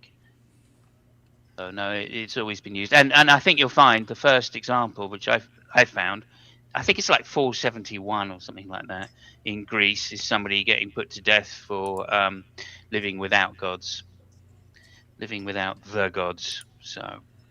And of course, there's the example of there's also the example of the Christians that were called atheists because they lacked belief in the Roman gods, the Greek gods or Roman gods. Yeah. Colloquially, in the 70s, 80s, and 90s, I spent most of my life. Atheism was just lacktheism. It was just not believing in God. It wasn't any sort of denial of God or anything like that. It's just like, no, I don't buy this crap. It was that simple. Kind of. I mean, most of the stuff right up until I don't know, maybe 1720 or so. I think it's always been described that way, and no, it can mean lack of belief. A can mean lack of belief. It's always been disbelief. Yeah, I would say disbelief is also unbelief or lack of belief. That's also synonyms. But like I'm saying, Leo, I don't have a dog in that game. I don't want to play that game. I don't give a shit about that game. If you want to describe yourself as an atheist by meaning the antithesis is don't believe rather than the proposition is false, I don't have a problem with either of those. All people who don't believe in the proposition the proposition that God exists is true. All the people that don't believe that, that's fine. If you want to say it that way, that's okay. If you believe the proposition is false, that's absolutely fine as well. if all people who don't or believe the proposition is false also are lactheists, just out of definition because it's a subset. So, but you know, I don't give a fuck about it. You can call yourself what you like. And Chris says as long as there's fundamentalists, there'll be atheists. It's like, well, there's always pushback against radical readings of writings and the many problems that they've caused. There's no doubt. That's like a logic problem, you know. I mean, direct correlation, you know. That's the other thing. I'm only an atheist when I'm standing in proximity to somebody who believes in some idea of a God, right? Right. Then it's their belief. It's not anything to do with my belief. I'm reacting to somebody else's belief. That's what atheism is to me. And it only happens when I'm standing next to a believer. Otherwise, I'm not an atheist when I go to sleep at night. I don't need it. Right? Yeah. And also, there's plenty of examples of where the word "a" before something is used as without. Yeah. Right. So, you know, I think it's somewhat prescriptive just to say. Yeah, we could go all Steve McRae on this shit. No, we don't need to go there. We don't need to go. Let me get the quote. Steve McRae is a booger on the lip of the internet. Yeah, but we don't need to go there. Yes, and that could be characters non-theism. Yeah, I mean it could be equivalent to that if you wanted it. I suppose it could include some types of agnostics, you know. But then, you know, that's the symmetry breaker, right? So that's okay by me. Yeah. Let's see. No, it's not boyish standard. taunts Leo. and mockery. Seriously, Leo, it's not standard. It can mean both, right? And that's all I'm saying. I don't care that it definitely means what you're saying. So I'm not disputing what you're saying. I'm just saying maybe in a technical sense in philosophy that's what it means. But then that's not the only way to use the word. So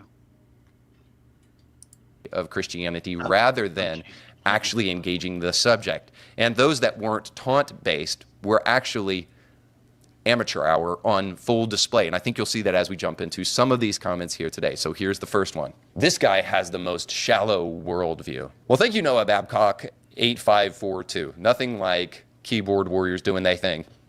Now, it doesn't strike this guy that the shallow worldview would be the one that actually points the finger at other worldviews without actually even giving a reason for why the thing is shallow in the first place. But thanks for your opinion, Noah. Also, you might... What? You're shallow if you're pointing a finger at somebody else, people in glass houses type thing, right? He didn't tell him why. He didn't tell him why his worldview is shallow. He just danced around it.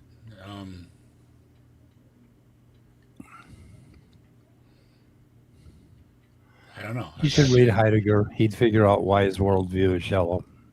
I think if he really understood the idea of ready to hand. I didn't understand the use of that word, right? Okay. That's exactly what you're doing, though. I mean, you're right or wrong, you're pointing a finger, right? Think that the shallow worldview is the one that hasn't been around for thousands of years, building society, giving the precursor for individual human rights and universal human rights based upon the imago Dei, that men are made in God's image and have intrinsic value. You might have thought to yourself that none of... that men are made? What? Maybe. This is just going to be a series of claims. Yeah. Very little justification. He has nothing substantial to say. We're made in the image of, right? Okay. That's why we're such animals to each other, right? On the battlefields and okay. That is found in a science lab. So naturalism can't give us that kind of thing. Metaphysical concepts found in philosophy and theology give us those things, not the atheist and not the naturalist. But what? What did you offer as an explanation for everything, Simos? Yeah, no, I don't. As an atheist, I don't offer any explanation for everything. I only offer an explanation of why I don't believe that there is a God. What about the rest of you? I mean, what do you? Well, maybe as a naturalist, I think that Shit there happens. should be some explanations. But I certainly see as an atheist that there's no good arguments for God, and so it's reasonable through the process of parsimony to believe that that is a variable that's just not needed.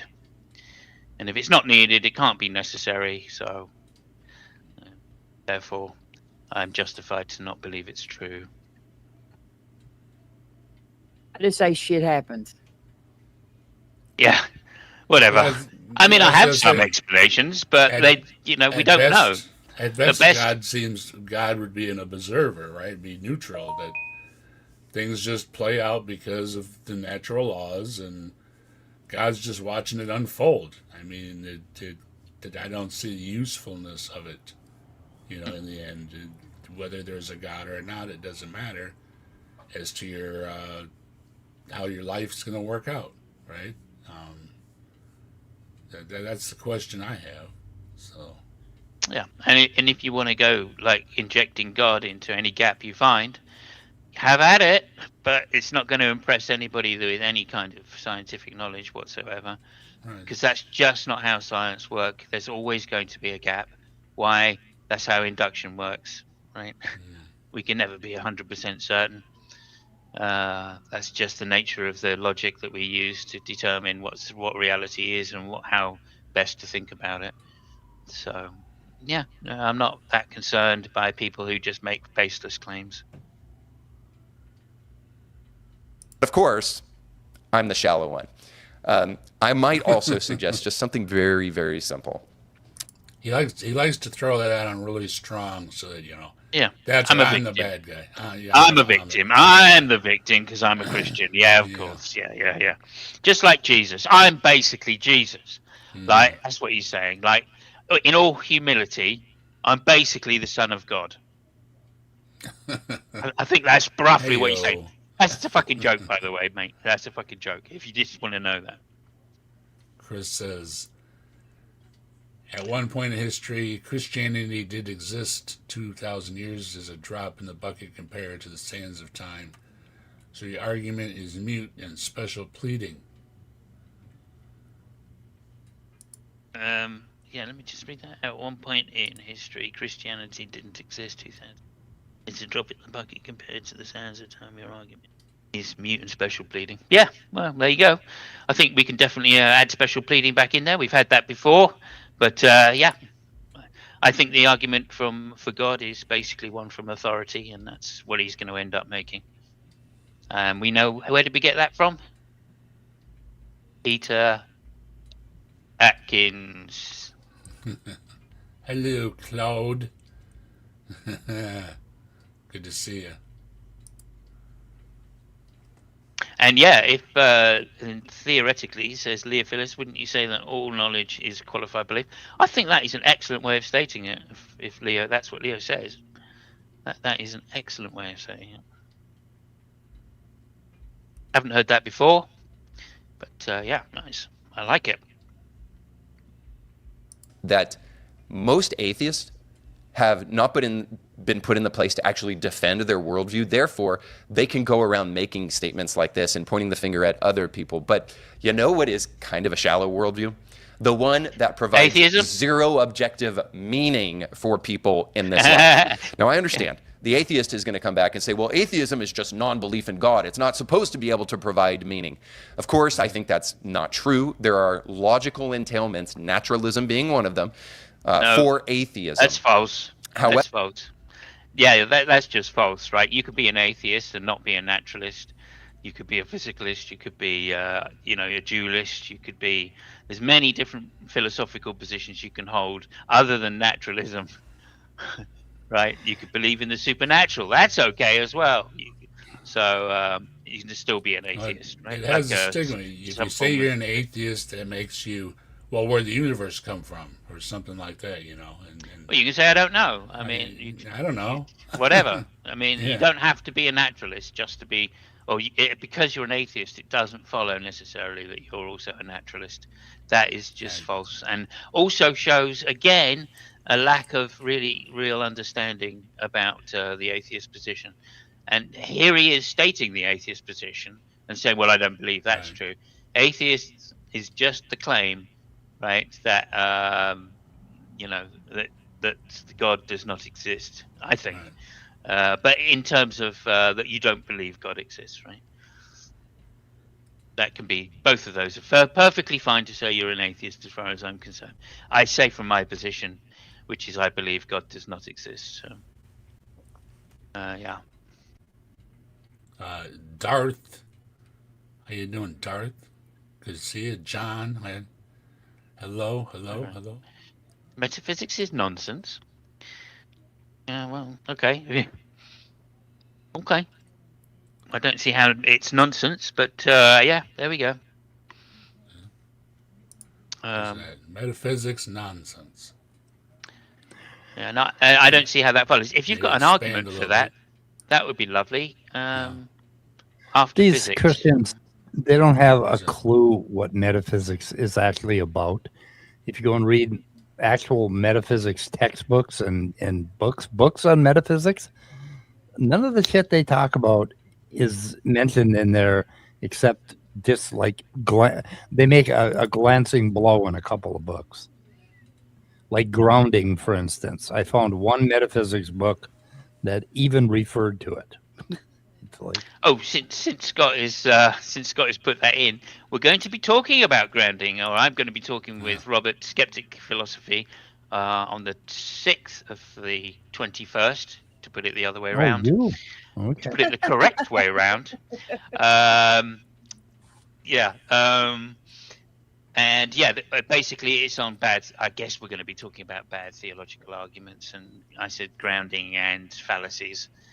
So yeah, that's roughly what it's going to be on. I don't think grounding is necessarily a bad metaphysical concept. It's just the way it's abused to be some kind of skirt around for a groupus trilemma that I think it becomes a problem. Well, a word for it, I think it's ontology, and that's what they use instead. They don't talk about how do you ground this and how do you ground that. They go to the basically to ontology and start talking about a lot of things like mereology and things like that. Okay. Yeah, that's interesting.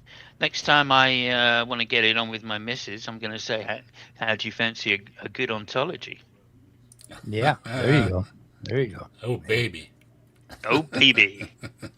Talk sexy to me. Talk that philosophical sexy to me.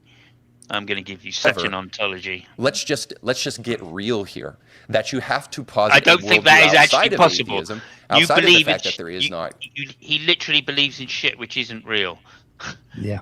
Right. And now he's talking about us getting real. Right. I mean, come on. He's talking about logical entailment of there being no God, and those words should never come out of his mouth. He has no idea what logical entailment is.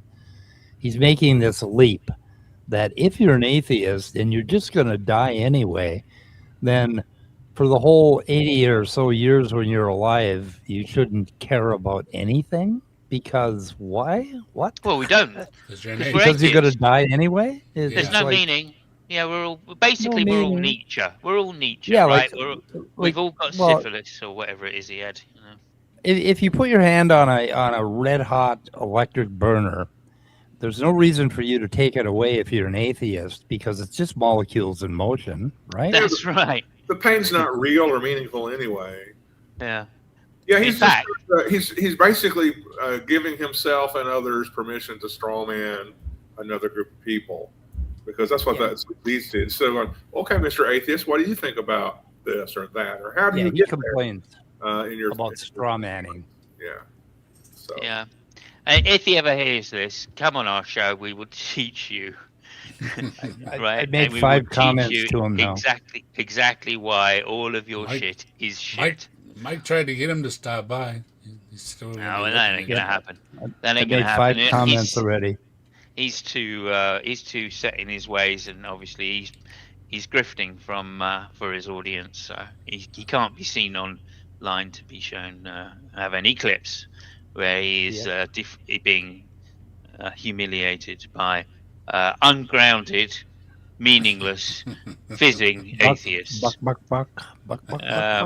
And like he makes a good point though. If it was true that all we believed in was motion, molecules in motion, then according to him, every time that the Christian church decided to burn an atheist, they're doing them a favor because they're speeding up the motion of their molecules. Entropy. They're speeding up the law of entropy. Yeah, there you go. Yeah, brilliant. I mean, everybody loves a good burning, right? Especially when it's a witch. Yeah. It's pleasing to God's nostrils. Oh, is it ever? Nothing likes more than a virgin smell. Smell of a virgin burning in the morning. A God to truly derive any transcendent meaning in this life. Otherwise, you are just some mindless mechanical accident as a byproduct of primordial ooze that over time and chance and mutation became what you are today. You have pause. Yeah. Okay, he uses the word accident a lot. So what do you mean exactly by accident? If you intend to do something, like I intend to put a cup in the microwave and instead I knock it over and it spills, then that's called an accident. But it's because I had an intention. So when he talks about accident, he is begging the question that there is an intentional God that would have ordered things in a certain way and everything else is an accident. Well, there are no accidents. Everything is causal. Everything that you can point to in your world is causal. There are no goddamn accidents. Yeah, I think another way you could be using it is in terms of the those two famous words that theists always love to use, random and arbitrary. Yeah. And so, and like, nobody thinks that's the case. Nobody thinks that the world is just arbitrary or random. Right. In fact, random is just not a word which I would associate with just about anything. I don't think anything can be truly random. Random is kind of a mathematical convenience for statistics. There's no such thing as random in reality, and it doesn't have any ontology to it. Nothing happens randomly. It's always causal. There's always cause. Unless we get back before the Big Bang. But egg at the G spot, GG at the G spot. These guys. I can't see. Okay, GG at the G spot wants to know what reasons are there to believe that God doesn't exist. We don't have proof of that either. Yeah, we haven't seen it. That for me it doesn't matter because I stated earlier, the laws of nature just play out whether there's a God or not. So yeah, it doesn't really matter, right? God has not impinged upon me ever in any way in 75 years. That's why I don't believe in things that I have absolutely no interaction with, right? Have never seen, never had an interaction with. I just made it. Like, I can think of stuff in my brain that don't exist, and that's how I treat God. I have several reasons, but like, hi, Tori. I don't like that. Ain't what this show's about. So can I just point this out, right? So that question, whoever it was that said it, can't see it now, but what reasons are there to believe that God does not exist? Well, what's your definition of God? Right? If your God interacts with the world in any way, then there's going to be a way that it can be falsified. If it can be falsified, then there's going to be some arguments for and against. It's just a matter of whether the evidence leans one way or the other in any reasonable person's mind. So that's the thing. And if it's unfalsifiable, then who fucking cares? I mean, this weak ass. Why do we have the default position that God exists? Yeah. Why is God the default? Why is not God not the default? I mean, this weak ass God can't even show up in my room and levitate a pencil 1 inch off my paper. It can't even do that. So why would I believe in something that doesn't do anything? That I can't see, can't smell, can't hear, doesn't ever do anything, has nothing to do with me. Yeah, I mean, also, I mean, this weak ass God of yours can't even keep my erection for 2 hours. I know. So why would I believe? He could lift that thing up. I mean, that wouldn't be that Easily. hard, would it? Easily, Yeah. I could satisfy all the women in my house in one go. Yeah, there you go. The reason why so many people believe in God just kind of as a reflex is because, and I'm seeing this happening with the youngsters in my life at a very early pre-critical age where their brains aren't fully developed. They are being told about God, who he is, what he does. Yeah. David is a good hero. Jesus loves you without, it's just indoctrination for the first 10 or 12 years of their life. No wonder people feel like, you need to prove to me God doesn't exist. But, it's a result of basically brainwashing that's been going on to children over thousands of years. Why is God the default position? Prove to me, show to me reasons to believe in a God, and maybe I will. And they have to be good reasons. They have to be reasons that click with me. Otherwise, I just don't see the evidence for it. Hello, skeptic philosophy. Yeah. Good to see you. So you should make up a figure, Scott, that lives in your apartment that nobody can see and start telling them about that. And tell them about it until they're in about first, second grade, and they're going to start asking you questions. Of course, then that's when Gramps gets put in a building that he can't get out of. Yeah. Well, you've seen the series Happy, right? Happy with the little stuffed animal figure, whatever, Happy. I think I remember it, but I might have to go back and look that up. Yeah. It's a wonderful You have no series. meaning, you have no purpose. That, to me, sounds incredibly shallow, but it doesn't ever enter in to the psyche of people like this whole thing of you have no meaning, you have no purpose thing, because that's that whole stigma that goes along with being an atheist. It's like, you have no meaning, you have no purpose, you have no life, you don't get up in the morning and exist like everybody else, somehow that you're different, right? And they're really not, except for what they spend their time worshiping. The rest of the life goes on, right? You do your job or your teaching or your homebody or whatever you're doing to exist, right? I mean, and hopefully make things a little better for your family and stuff like that, along the way. But it's all the same thing when it boils down to, you wake up in the morning, tell your kids to brush their teeth, you know what I mean? It's just on a different level. So you're going to include things, okay, but it doesn't take away from things, is what I should say. They put the stigma on these people that they don't have something when they have all the same things. You're just adding something to yours. That's all. I mean, it's like saying your children don't have any meaning because they're just atoms in motion, and because they're going to die someday, right. Or because you don't believe in God, so you can't. So you look at your child and you feel nothing. It's like, we are human beings. We have feelings. We have meaning built into us. This straw man bullshit that they keep coming up with irritates me. Well, I think they do it as well because they actually think that they've solved solipsism, that God is an explanation, that means they don't have to confront solipsism. And that's just bullshit. They've got no answers for it, just like anybody else has no answers for it. They're human, we're human. Just because you claim that you're made in God's image, right? That's just either begging the question that God exists, and that's what atheists are disputing in the first place, so we don't accept that as an answer. And then secondly, that there is actually, as a human, an answer to solipsism, right? And there's no way you can prove that either. Why?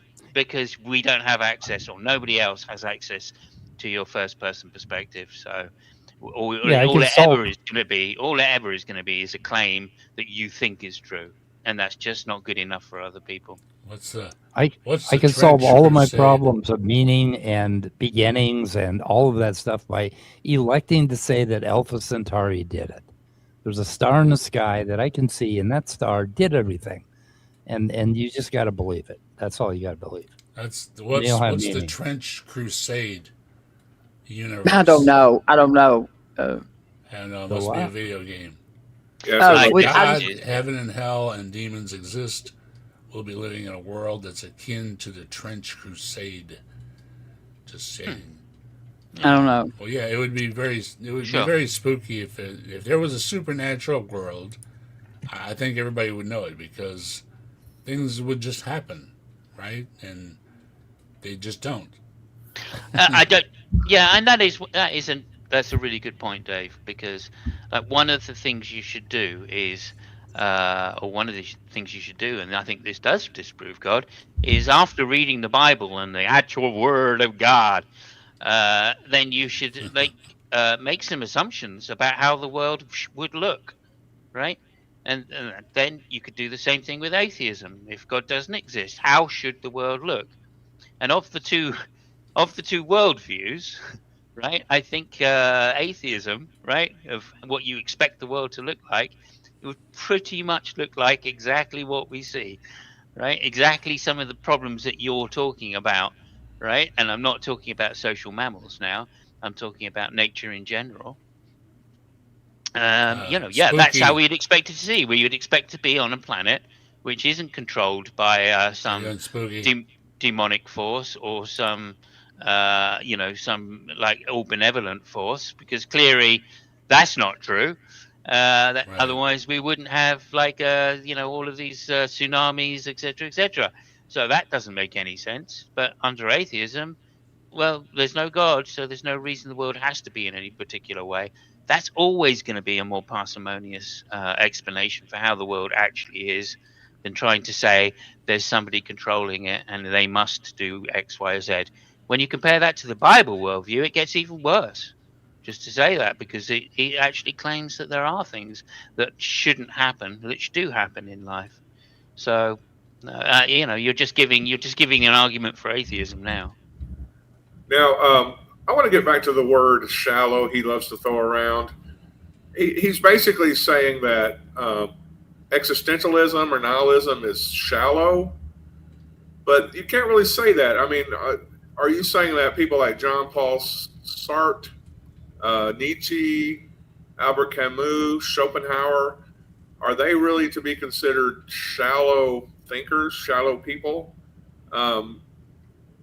What are we being accused of by being called shallow?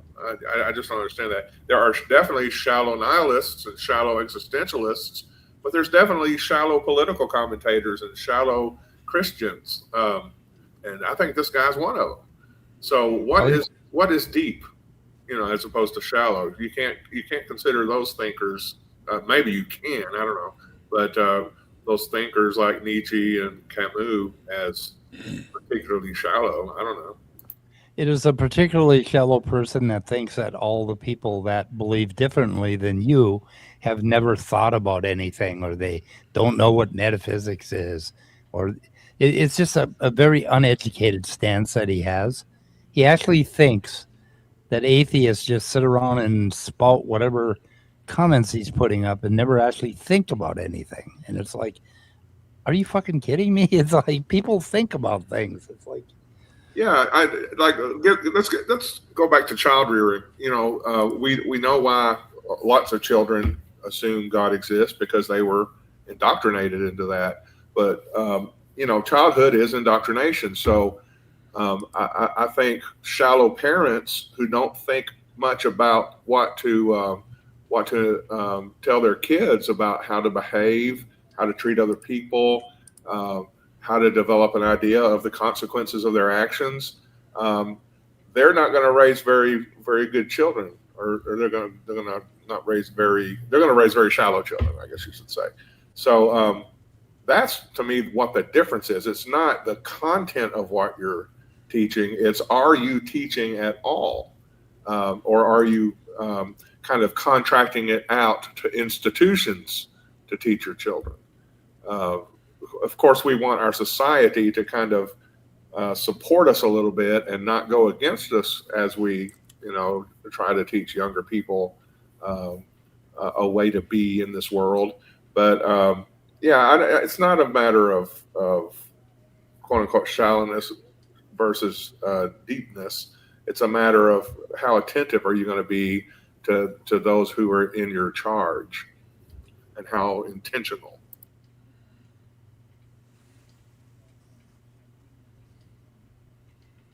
Well, I just to actually engage with their own worldview and realize how shallow it is, because they don't even know the entailments of their own worldview. And this, in my mind, is the real shallowness Are you sure? of atheism. Very few atheists have. Stop there. How So does he know that? he's claiming we About all don't of know us. the. He's claiming that we don't know the entailments of our worldview. Right. But we don't know the entailments of our worldview according to your worldview. Yeah. And that's not to mean that we don't know the entailments of our worldview according to our worldview, right? That doesn't follow. So that's a non sequitur right there. Oh, we're up to fallacy number 8, I think, or 9 by now, I think. Yeah. Yep. Oh, maddening.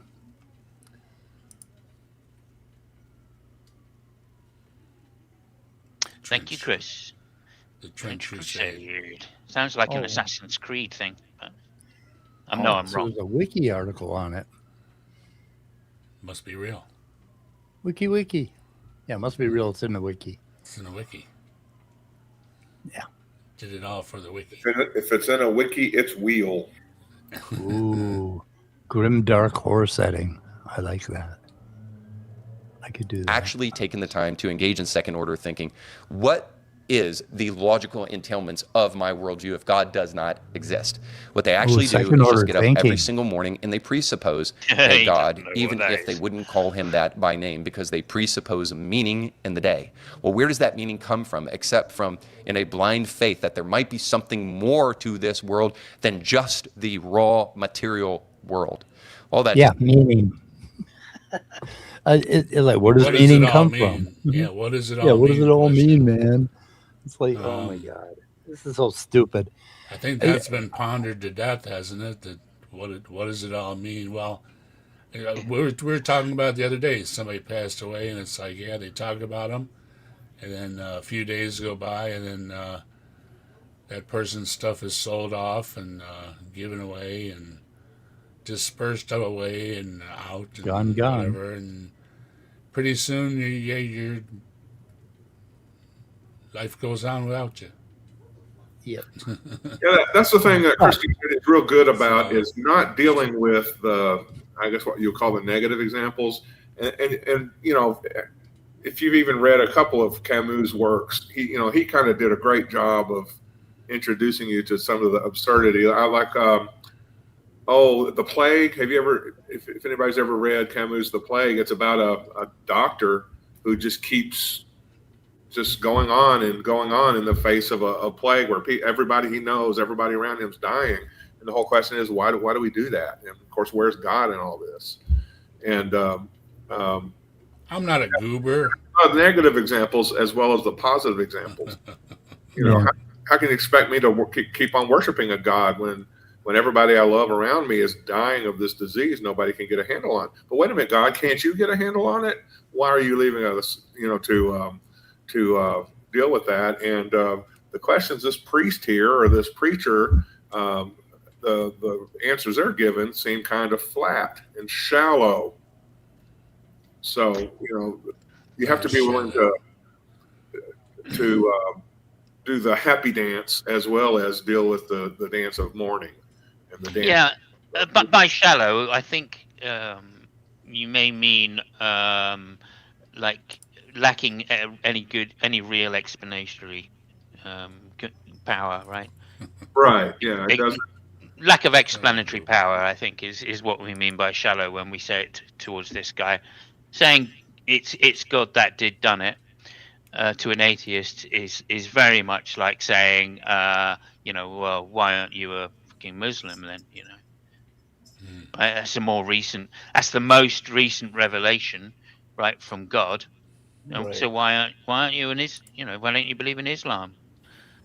Right? I mean, clearly, if it's the most recent revelation, that's what you should be believing. You know, and it's the guy that did Mormonism was the most recent revelation. Oh, okay, yeah. No, fair enough. Yeah, no, that's a good point. Yeah, Mormonism, yeah, or Scientology. I don't know. Who fucking knows? Scientology, yeah. That's plausible. If you think I'm talking, if he thinks I'm talking nonsense by saying that, well, there we go. Then I think you're talking nonsense by saying that atheism is shallow because you can't understand what grounding is in a philosophical sense. The very fact you're trying to say something is philosophical, right? Philosophy was, literally asking the question, how do you lead a good life? For which grounding and meaning is one of the essential components, right? So it's false. It is false to say that that atheism has no meaning if there is a philosophical definition for it, right? If there's a philosophical position of atheism, then it clearly answers the question of how to live a good life while not believing in God. I'm not sure that's true necessarily, but I'm just saying. In an old detective novel, one of the things that you want to avoid, at least or that the author wants to do, is help you to avoid the red herring. The clue that doesn't lead anywhere because it's meaningless and it leads you in the wrong direction. And that's kind of what atheism serves to do, is it asks you those questions about the authenticity of these religions around us. Are they really pointing us in a meaningful and realistic direction? And therefore, once you've corrected your quote unquote worldview, love to throw that word around. Once you've corrected your worldview, where do you go from here? And it allows you to build upon that and to say that that's a meaningless activity, or it cannot lead to meaningful conclusions or ideas, to me is once again very shallow, and it's just thought stopping. It's like it's basically counter propaganda or whatever, to get us to quit thinking atheist thoughts and building up humanist thoughts and go back to building up fictional thoughts in Christ. Because my gosh, wouldn't you hate all of these beautiful ornate buildings to disappear or be turned into thrift shops or something? Yeah. So oddly, if you really want to understand meaning under atheism and naturalism, if you read a little bit of Buddhism, you would get the point. It's just like, shut up and chop wood. It's just like, meaning is right here, right now, in all of our lives. We are filled with meaning, we humans. Elbows up. And you don't need to ground it or put it on some sort of demon in the sky. I mean, it's just right here, right now. Anyway, answers in atheism for you. The Ali man from Canada with the elbows up. Ooh, elbows up, Canada. Yeah, yay, Canada. I wish they'd take us over. They should bomb us. Start a war. I didn't say that. You didn't hear that here. Didn't hear that here. Yeah. Please, Canada, take us, please. I'm tired of this. Yeah, I want to that application you fill out to join Canada. Yeah, we're pretty close. Canada. Yeah, Mike and I are both pretty close. I mean, I guess they're giving away land in some island north of Ireland or something, and inviting anybody from all over the world to come over and like become citizens and get the land. And I'm actually thinking about it, even though it's in, I think, the North Sea, and probably don't want to go there. But I'm thinking it's got to be better than this shit. Oh no, that's not that one. No, that's on. No, you don't want to go there. I don't want to go. No, I really think I do, Simos. I really do. Yeah, I'm not sure. Is that the one where you can buy a lordship or something like that? I don't know. It's some island or something, and I think it's north of Ireland and stuff.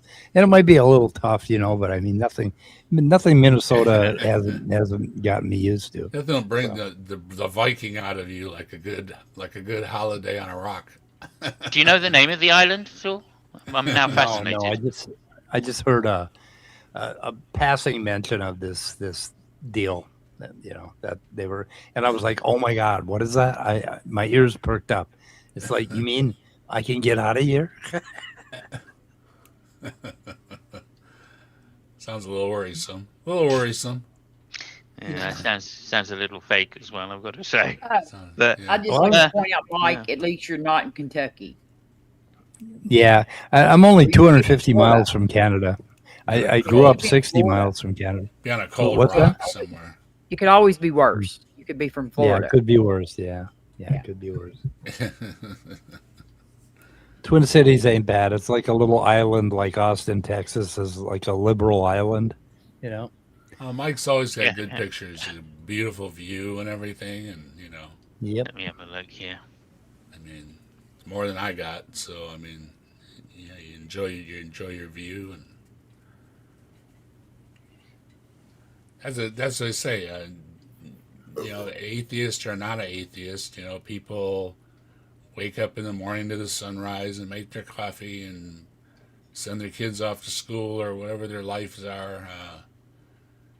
They're not that different, and he just wants to put a separation where there isn't really one. I would like to press him on exactly what he thinks meaning means.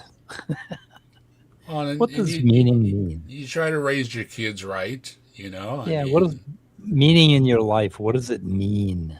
Yeah, it's like you're not generally like a bad person, right? You know, are these Christians? Do they constantly have their head in the clouds? Do they ever just hug their child or chop wood or just enjoy the taste of a good cheesecake? I mean, what is wrong with them that they have to have this ulterior meaning, high in the sky, way in the future? It's like, what is wrong with these people? That's just such to believe they have all that, but that the other people don't. In fact, they're practically goblins. Yeah, that's what it's build up my group and tear down other people. Yeah. That's what's happening. That's the dynamic that builds that group cohesiveness. Is basically it's like football teams. You know, you have Cubs fans, and then everybody else is just full of shit. Not going with the S word. Sorry about that, Dave. The only reason I've ever wanted life after death is so that all of these damn Christians could die and wake up and realize there's nothing. Yeah, there's no "I told you so," right? Yeah. Nothing. Either way, they lack "I told you so." Yeah, the only thing they would hear is Richard Dawkins saying, "I told you so." Yeah. Yeah. Yeah, for eternity. That'd be great. It's just good night, and that's it. I mean, yeah.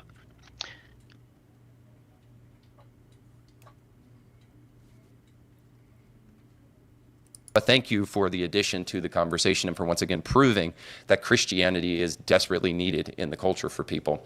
Now, here's another comment, and this is from Cal X Edits. He said, atheists don't like this message, speaking of the one that I gave in my last video, because it's not powerful at all. Is that really why they don't like it? Really? Yeah. Is that really why they don't like it? Really? Quite yeah, probably. it is. Yep. that's why there's non-believers, and there have been, and there still are non-believers, because your arguments aren't convincing. Just because you stumble upon something, don't make something right.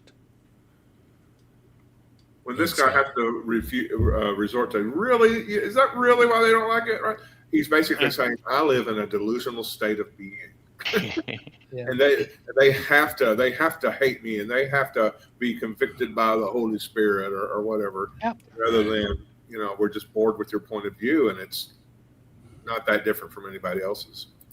Yeah, so the point of this, we got a connoisseur in the chat.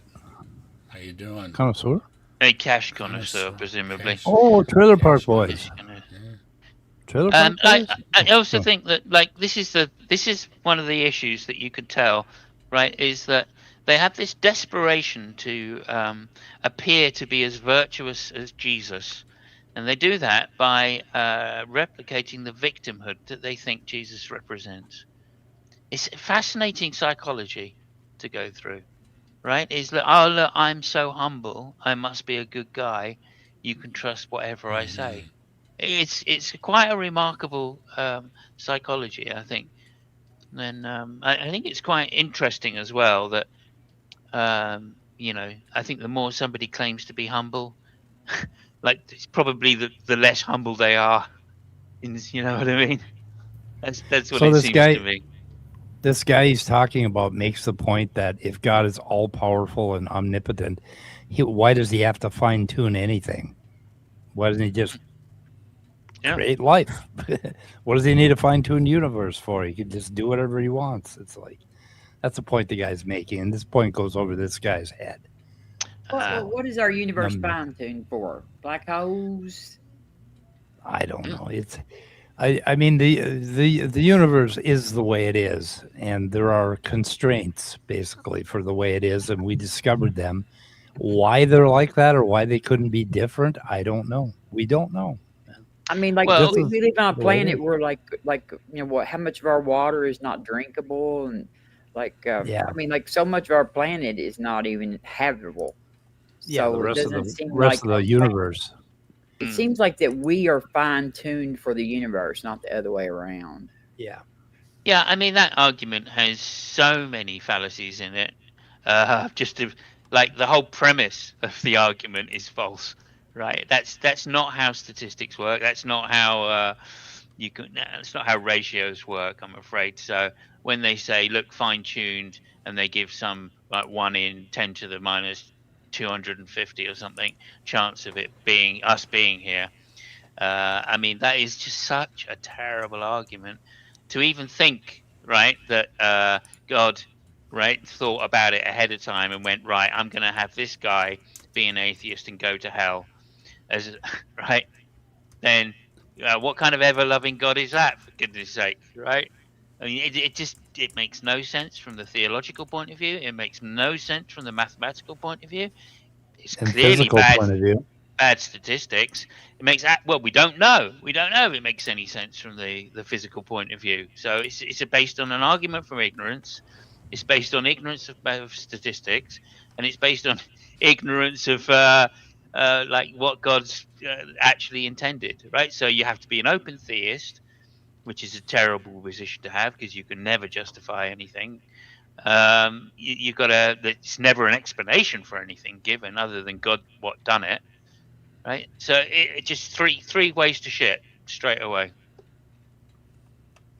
So no, it's a terrible argument, that the argument from fine tuning, and these are numbers. Christians want to use it. Go ahead, Mike. These are numbers that fell out of measuring things in the universe, basically things that are all interconnected and interacting, and they're numbers that we came up with our decimal number system, and we just measured it. It'd be like if you take a ruler and measure the distance of your arm and say, oh, it's fine tuned because it has to be exactly like this, or my arm wouldn't be able to reach that. It's ridiculous, stupid shit. Yeah, and I was trying to rub my leg, and it's not easy to rub your own leg, you know. And yeah, I it's know. like, you're not that flexible. Fine tuned. Yeah, you're not that fine tuned to get that right spot, you know, where you gotta say, you know. I wish I was fine tuned to put my socks on, because that's a bitch. Yeah. And all these things, they get tougher every day, don't with they? you, Mike. I'm with you. We're not exactly fine tuned to wipe our own butts either. No. I mean, they could have put that in the front, right? Wouldn't that have been easier? Well, that was one of my lovely ones, right? That was one of my lovely. If the universe is fine tuned for us, then surely we are fine tuned for homosexuality. I mean, why else would you put the entertainment area right next to the?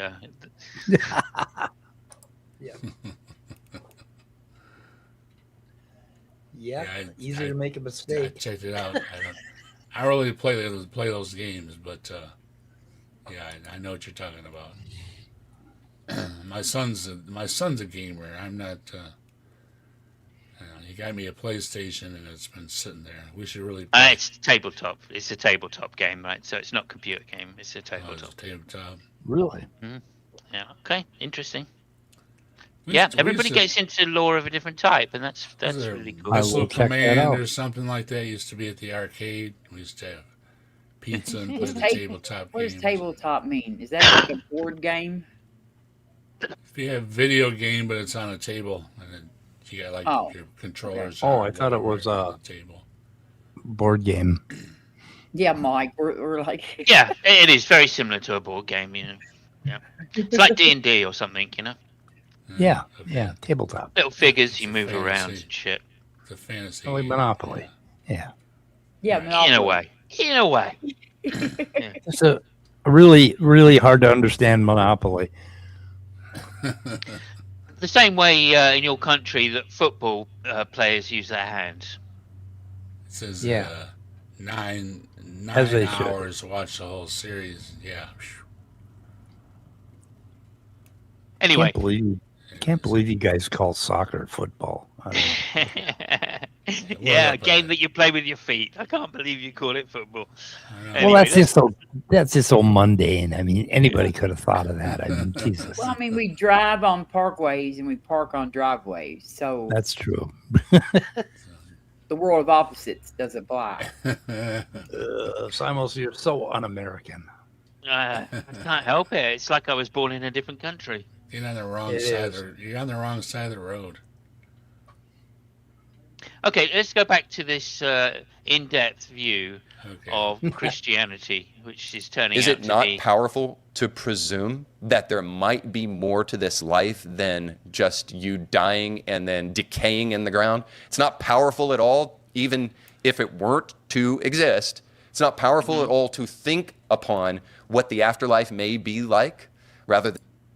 Well, I guess we'll find out, right? Well, it certainly isn't powerful. I mean, that's not the right adjective I would use to describe contemplation of things which might or might not be true.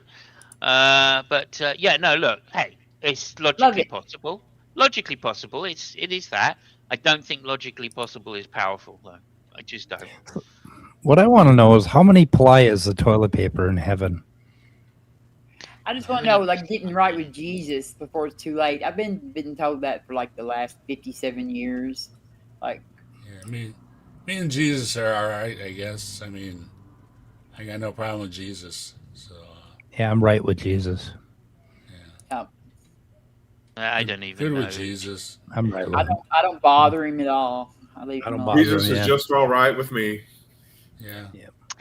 Yeah, I don't know. I don't even know if Jesus is right with himself. So what would I know?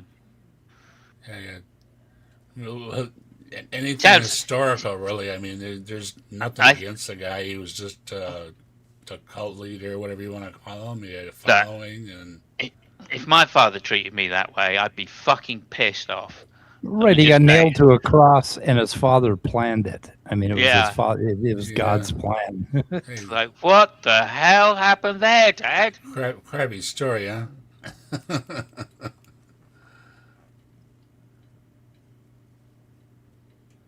He does to just ignore it. Okay, so I don't think this has. He does change the meaning of deadbeat dad. Yes, yeah, he does. Well, he tried to kill Abraham's son, and then he didn't succeed, so he went ahead and killed his own. Yeah. Like anything to do with power, because clearly, when it comes to meaning and comes to inspiration, the Christian has that in spades, and the atheist doesn't have it at all. So I don't really think this has to do with power. So let's see. Really? Yeah.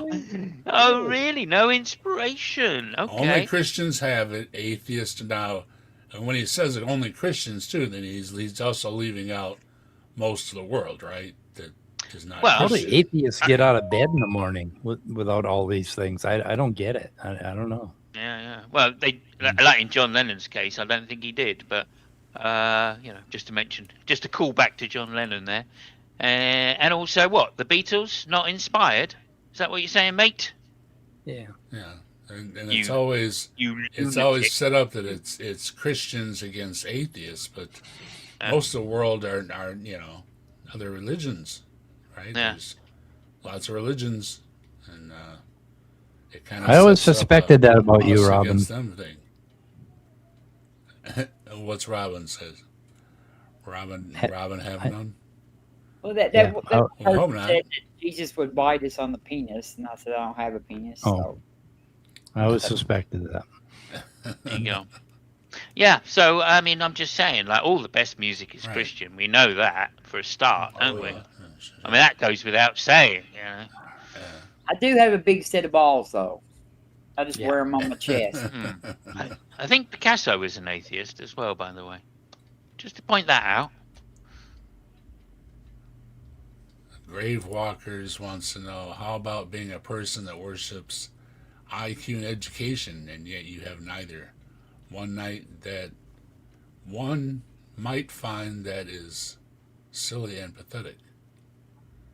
Right. Yeah, I don't think people worship IQ, but I guess education is something worthy of worship in that loose sense of the word. I don't think worship is the word to use there, simply because one of the definitions of worship is to be religious. So atheists just don't worship under that definition. Worship the supernatural, a supernatural being, I think it actually says in the dictionary, as the first definition. The second definition is this kind of more loose idea of worship, right? Which is, to say, just have a good time, I guess.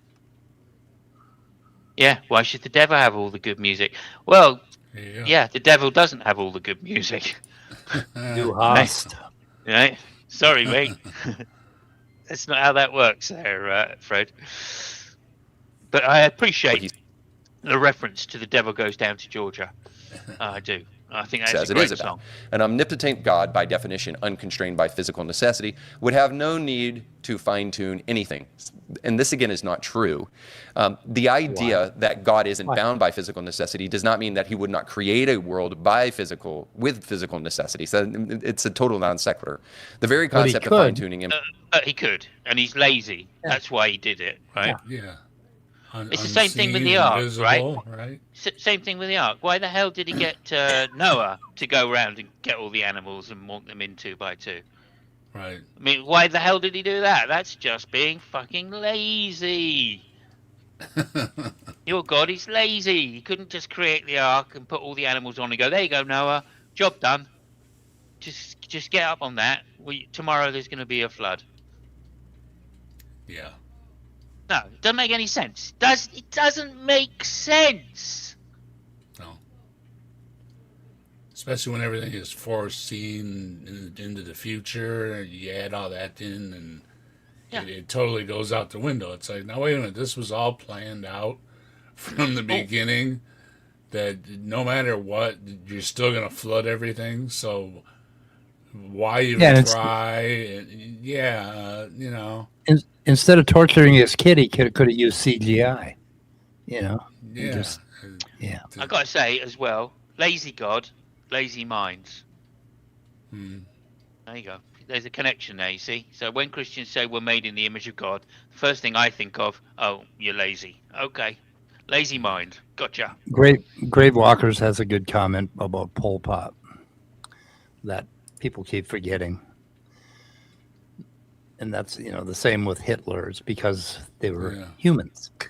That's why they killed. Well, that's absolutely in the image of, and I mean, sometimes man can spend bloodthirsty animals on the battlefield and stuff, and the killing fields and whatnot. And that's when we were doing the covering the monsters and stuff. Trees and I were covering them, and it's a lot of people, they make up these monster stories because they cannot believe what human beings are capable of doing to each other. Sometimes it's truly awful and bloody, and then it's glorified. So, yeah. We're not that all high and mighty, right? I mean, I just want to respond to something Robert said up there somewhere. Oh, you missed the point of the book. It's all a test. It always was. Yeah, no, that's just an appeal to skeptical theism, and that's a very late concept in the church. No, they didn't believe that at the time, so no, I just refuse that outright. I think it's a silly position for theists to take.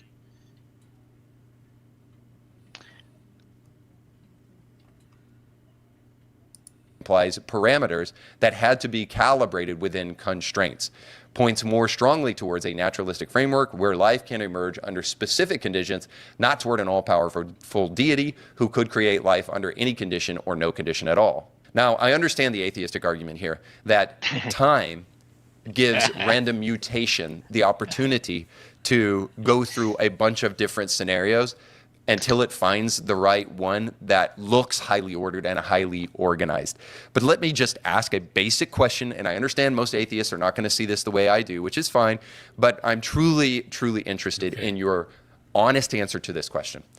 Do you really believe that the specificity necessary for the universe to exist and for human beings to exist, you know, conscience, meaning-seeking human beings, do you really honestly think that that happened simply because of time and mutation rather than that it was designed? Yes. Yes. Well, Because no. You adapt actually, to your surroundings, right? No, because that's the straw man of the position.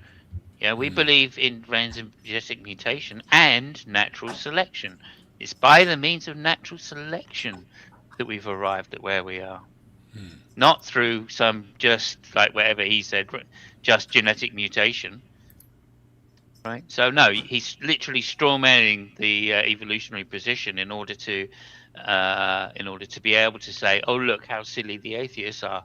That's so disingenuous. And the fact that you're so anti-intellectual and scientifically and pseudoscience, you know, worldview leads you to this conclusion is exactly the reason why this brand of Christianity is shallow.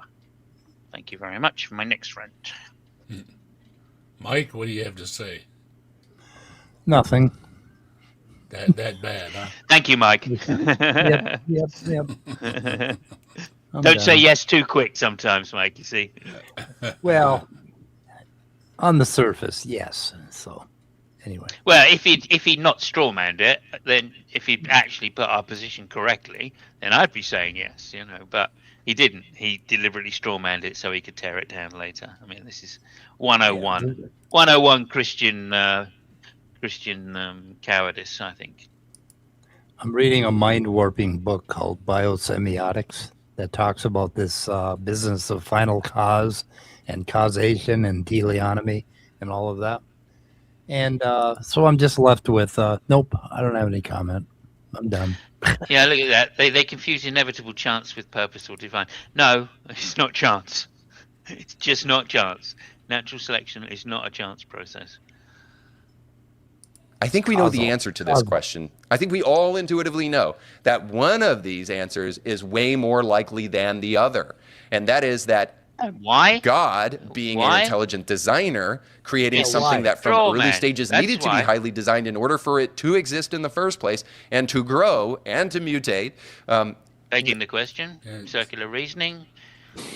And there's so many examples of things that they're not made for everybody's purpose. I mean, there's a whole thing going on right now of all kinds of species being born and dying and everything, and they don't give meaning to everybody. I mean, it's kind of I don't know. It's a confusing argument. I'm very confused. So if I see a flower in the field and it's a beautiful flower and it's really symmetrical and it just I mean, isn't it a better answer to say that was designed by somebody, that somebody took had a little tweezers and some cells and put it together piece by piece? Isn't that like a better answer? How does that follow? So many things that need to be put together, right? It's like, why make it so difficult? Why have complex systems? Everything could just be if you see an avalanche and right? If you see an avalanche and all those rocks are just laying just so on the ground, I mean, isn't it a better answer to think that somebody put them there than that they just fell? That's right. That'd be a better answer, right? Well, that's the argument against the watchmaker, right? Yeah. You find a watch and you know it's been designed there, but then everything is designed by their reckoning. So the sand that it lies on is designed. So how can you tell the difference? If you had some primitive, and if you do, and you pick up a grain of sand and go, well, that wasn't designed, then you're just denying that God is the creator. So if you had some primitive alien race that was more like maybe a seashell or something way different than we were, and it found a watch on the seashore, it would not say, "Oh, this is design," automatically. It would more likely think that it was the same as the seashells, that it just somehow it's a life form, that this watch is a living thing, and it crawled up on the beach. I mean, the only reason we think watches were designed is because we know goddamn well what a watchmaker is. And anyway, you can always tell when it's getting to be 7 o'clock with me. Oh, yeah. See if you fire you up some more. That it makes much more sense that a god would do that rather than happenstance. I don't care if you give me 50 quadrillion years. It is mind-boggling to think that we would ever get to where we are by accident. And fallacy number, whatever, incredulity. Accident. Mike, we know you love the accident thing. Yeah, the only reason it could be an accident is if God did it and it didn't work out. Then it would be an accident. But he's got God built right into that thing when he says the word accident. Accidents are something humans do, or happens to humans when they intend to do something. So he's just fucking circular reasoning all the way down. Yeah, that's true. Accident. Oh my God. I know that atheists don't like that term, but it is. Yeah, there's a reason. Yeah. Because you assholes don't understand what it means. You don't even know what the English language means. He already knows it's irritating, right? Oh, I've got a joke. Oh no. Yeah. Your mum made an accident.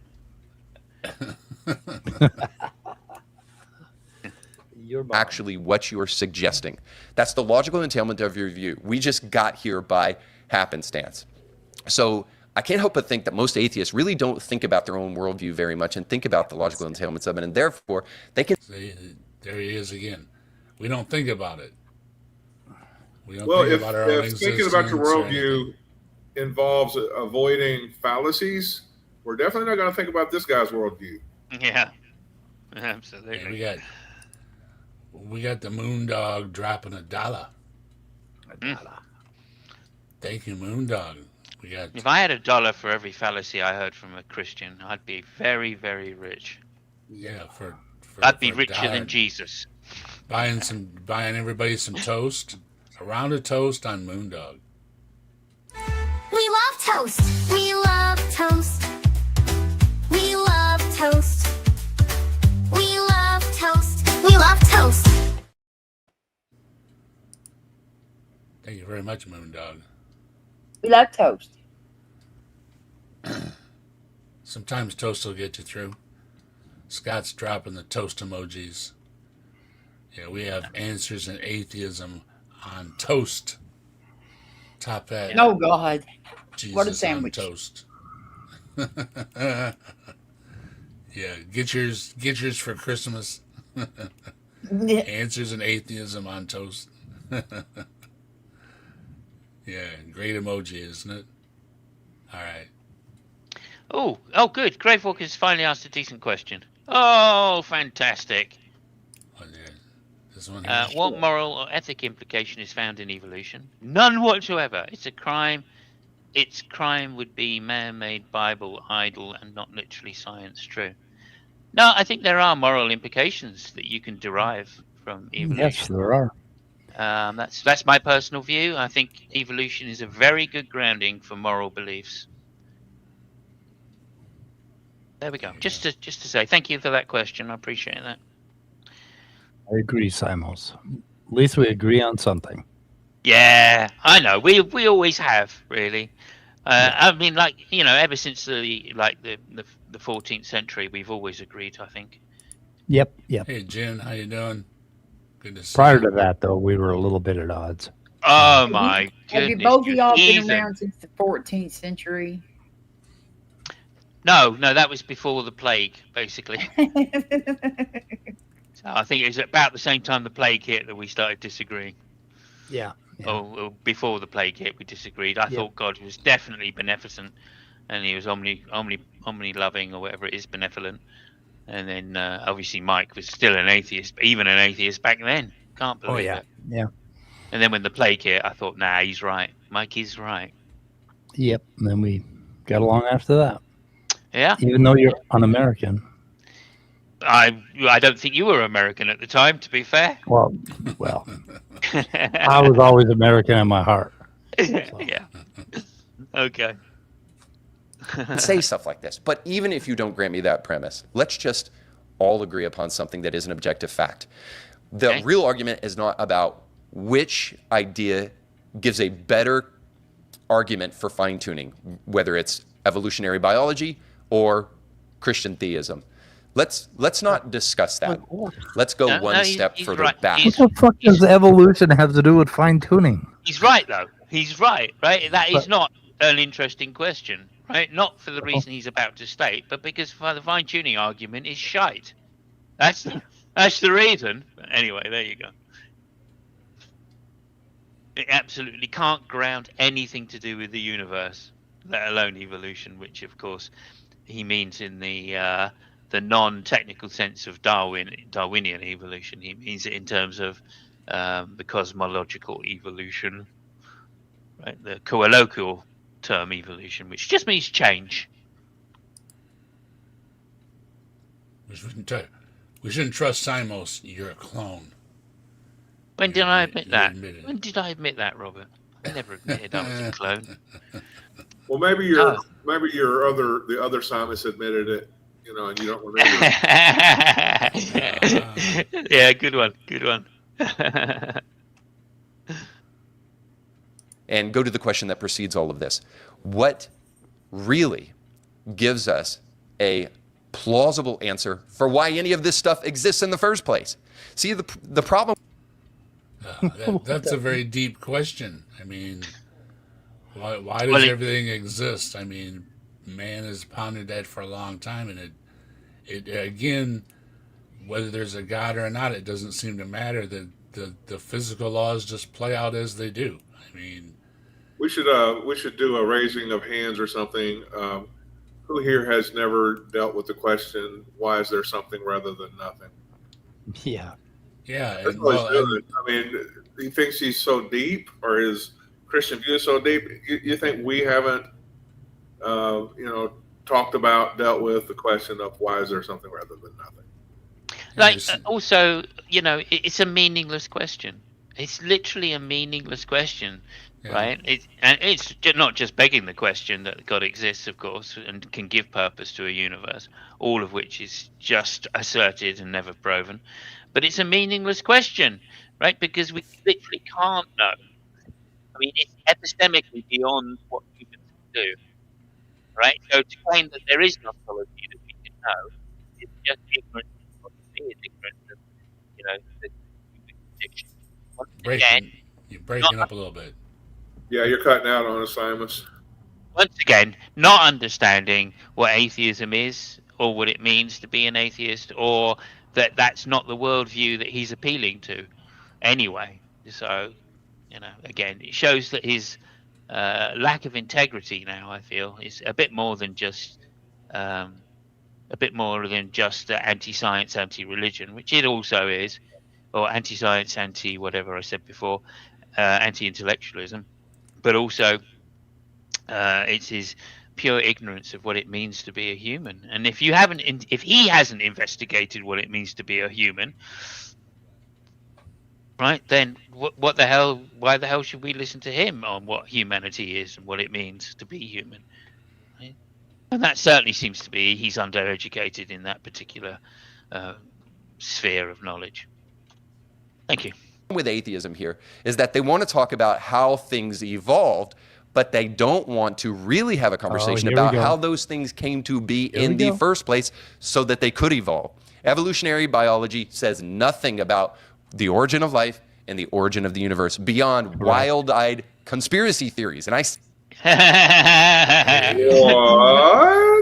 We have a new fallacy. We have a new fallacy. Oh, yeah, it was conspiracy theories. That's right. Yeah, no, we have a new fallacy. Poisoning the well. That's fantastic. So I think that's number 10. I asked him a question here in his comments. I said, I am at 1400, which is where we are. So you believe that life could have evolved from single-celled organisms to what we have today? If I grant you that God made single-cell life somewhere in the ocean, just trying to clarify what you think.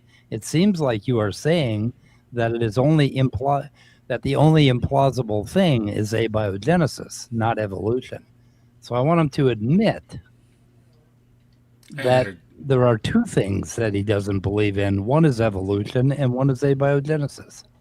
And but they found almost all, if not all, the building blocks in space rocks.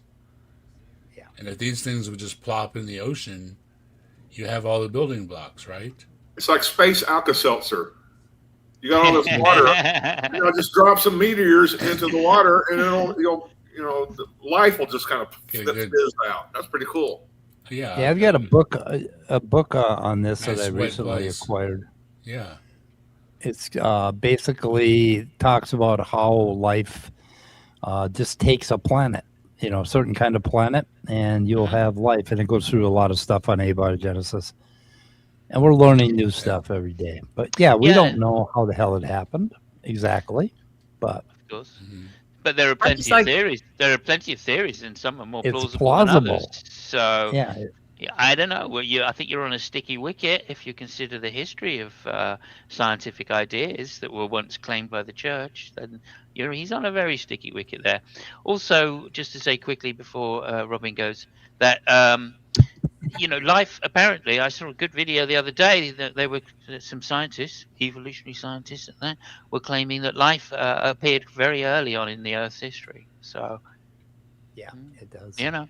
If it's possible that life can arise, then I'm going to use the probable argument. It becomes probable in some cases if that planet is beneficial or would be beneficially served. Go ahead, Robin. Sorry to interrupt. Well, Mike said there was a couple things he didn't believe in. He probably doesn't believe in the Hindu gods that have the creation story either. So. Yeah, there's like Buddhist and Hindu gods. There's a whole bunch of different creation stories, and they're all very interesting. Yeah, a lot of them are a lot better than the Adam and Eve story, I think, probably. Yeah, a lot more filled in. Yeah. Okay. Thank you, Tori. Great to have you here. Please remember to like and subscribe, of course. I know you have. And don't forget, please like the video. Like Simos was saying earlier, it means a lot. If you just like the video, I mean, come on, like the video, please. It'd be very helpful. And also, Tons of Mice says his third wife was liked a sticky wicket. That's right. Yep. And don't forget to check our description below for everybody else's webpage, including Simos and In Atheism and Robin and everybody that's down there. Everybody that helps the channel and everybody, check out our description. I do have links in the description, including the original video. You can check that out too. I always put that down there on the bottom, so you can check that out as well. I've also got another comment here by Moondog. Thank you, Moondog. Jazz hands. I think that's the perfect description that should go above this particular screen freeze. Yeah. And don't forget, Tons of Mice. She was here looking for you earlier too. I just wanted you to know that. You can get memberships to the channel too, and you can gift memberships to people for the channel. So that's appreciated too as well. So thank you very much. You people rock. Okay. Did we cover everything? I think so. Grave Walker says how you define life is an issue. I think that's probably true. Life itself is very difficult. Yeah. It's very difficult to define in any kind of rigorous way. But of course, within the field of biology, there is some good definitions which can be very useful. Yeah, my understanding is it's like somebody else said, like Scott said, I think. You've got the oceans and you've got rocks falling in with all the building blocks for life. You have the right conditions, and yeah, the life takes off because of the conditions, good conditions. But they're talking about that there's life everywhere, even in icy places and stuff where it's just really slow and stuff. There might be some microbes or something, but if there's anything else growing anywhere, then it's going to blow all that out of the water. I mean, it really is someday that you just have to find a microbe somewhere else, and that proves that life is not unique to, Adam and Eve or whatever. Hey, Mark, how you doing? I was Hey, watching. Mark. See ya. I was Good to see watching you, Mark. Anton Petrov videos the other day, and he has at least one video, maybe two now, that proposes kind of a third avenue. There's been the vents, the hot water vents in the ocean, proposed as kind of the seed bed, for the big origin of life. There's been hot springs, near volcanoes or whatever, as another proposal of kind of the medium in which the origin of life came about. And he showed a couple of videos proposing that when meteors hit and leave, a crater, that those kinds of hot vents develop, and often lakes will form around the impact craters. And of course, then you have all the stuff that was in the meteor. And they last for a long time. Yeah. They're not just quick events. They can last for 1,000 years. Avenue through which life could have formed and developed. So I mean, of course, they are. I may be talking about that skeptic philosophy. Like I said, I didn't come prepared with links, so just go to Anton Petrov's YouTube page and find the ones about recently in the last week or two. About meteor impacts, but it's very fascinating, and that's what's happening is we are finding over the years lots and lots of new material about how the origin of life could have come about, and to say that nothing has happened in the last 75 years, like certain apologists like to say, is just ludicrous.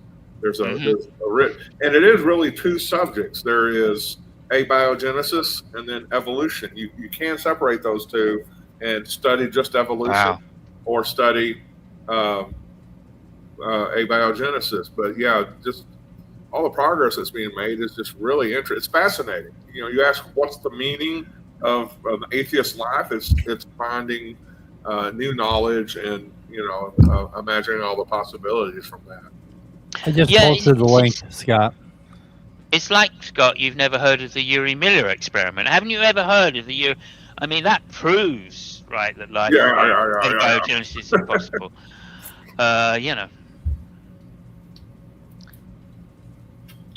It's like that. Another good one on archaea and basically the origin of eukaryotes.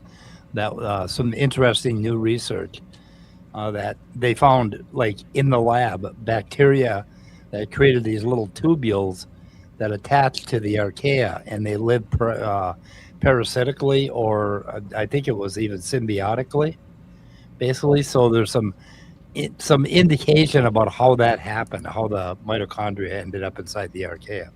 So. So don't find a nuclear basis of RNA and DNA. Can I just stop you a second there?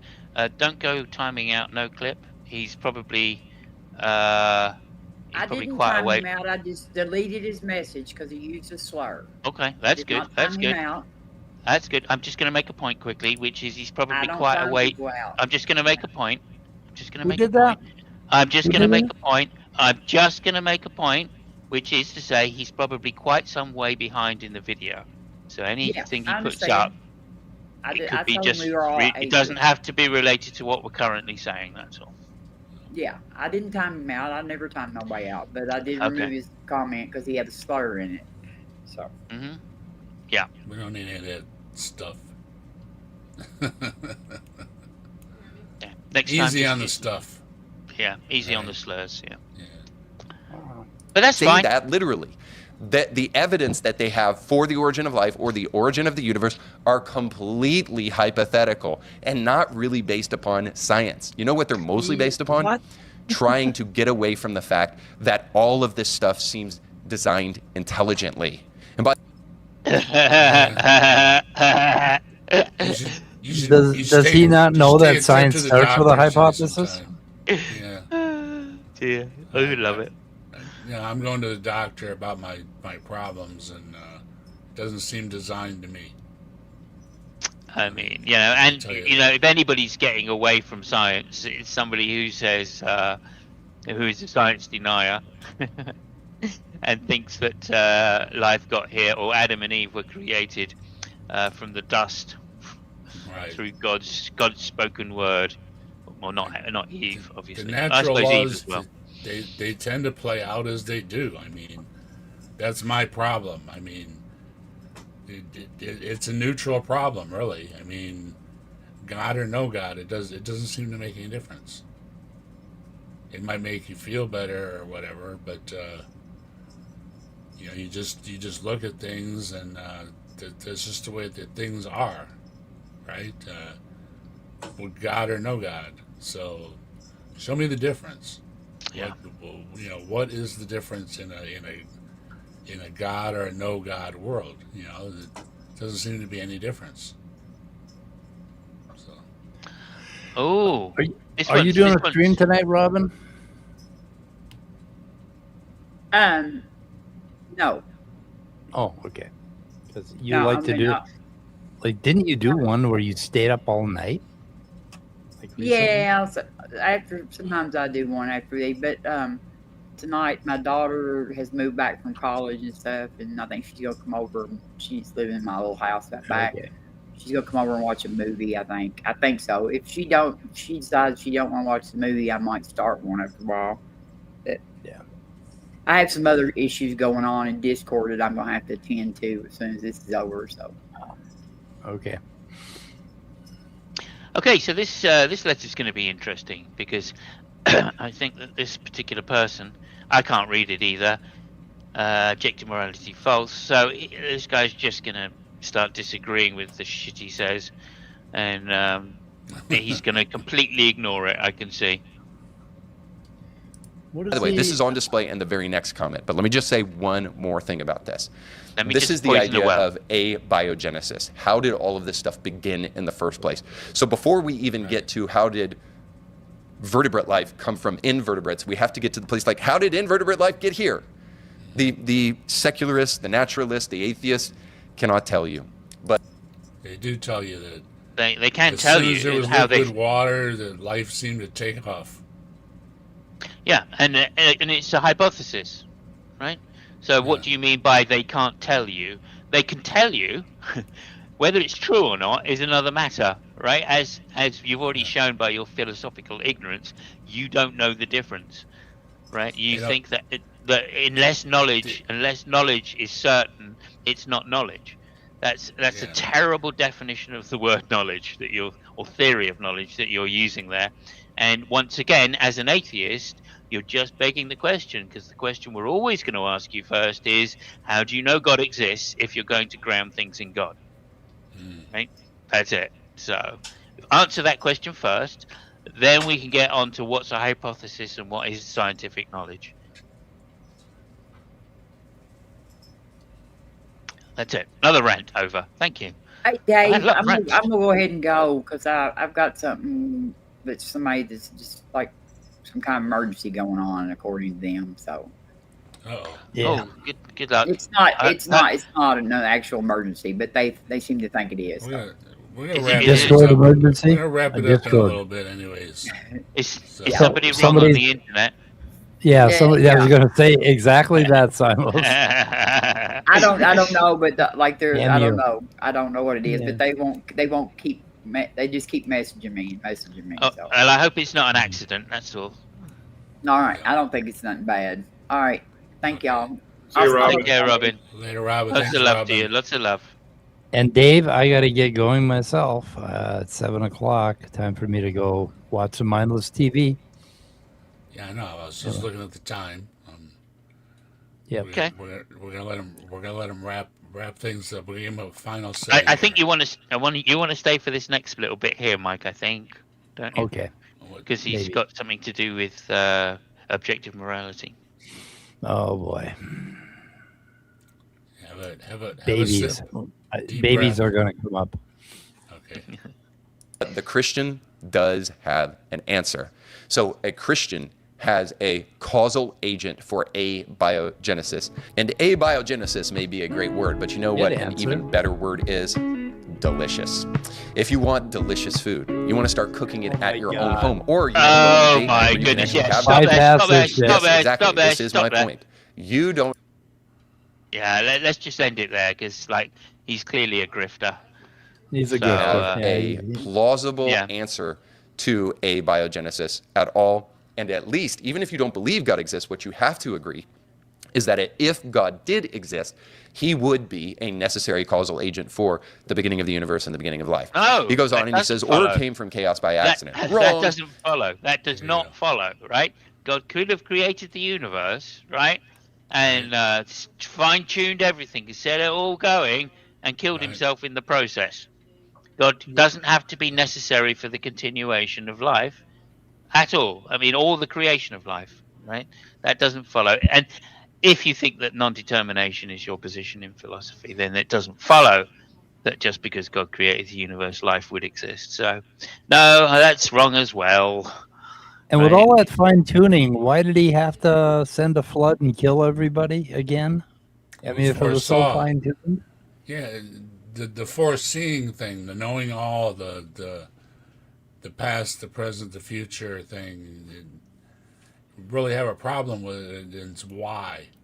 You talk Why about go shallow. all through that mess? Could have just, it's like, why didn't they just ride the birds and the Lord of the Rings all the way there, right? I mean, only part of the journey did the big birds come help, right? Could have gave him a lift all the way, but it takes away from the story, right? Only when the book is starting to drag. Yeah. I can't be bothered for him to walk another fucking 1,000 miles and explain that in detail. Tell you what, let's just get some big fucking birds to help him. Right. Mike, I want you to read this, Mike, and address this, please. If you could just address this issue. So, order came from chaos by accident. Wrong. It was designed by trial and error, basically. I'm an engineer, and when I design something, I go through different versions of what I designed before I find the one that works. That is basically what evolution is. Yeah. Disgust, And Mike.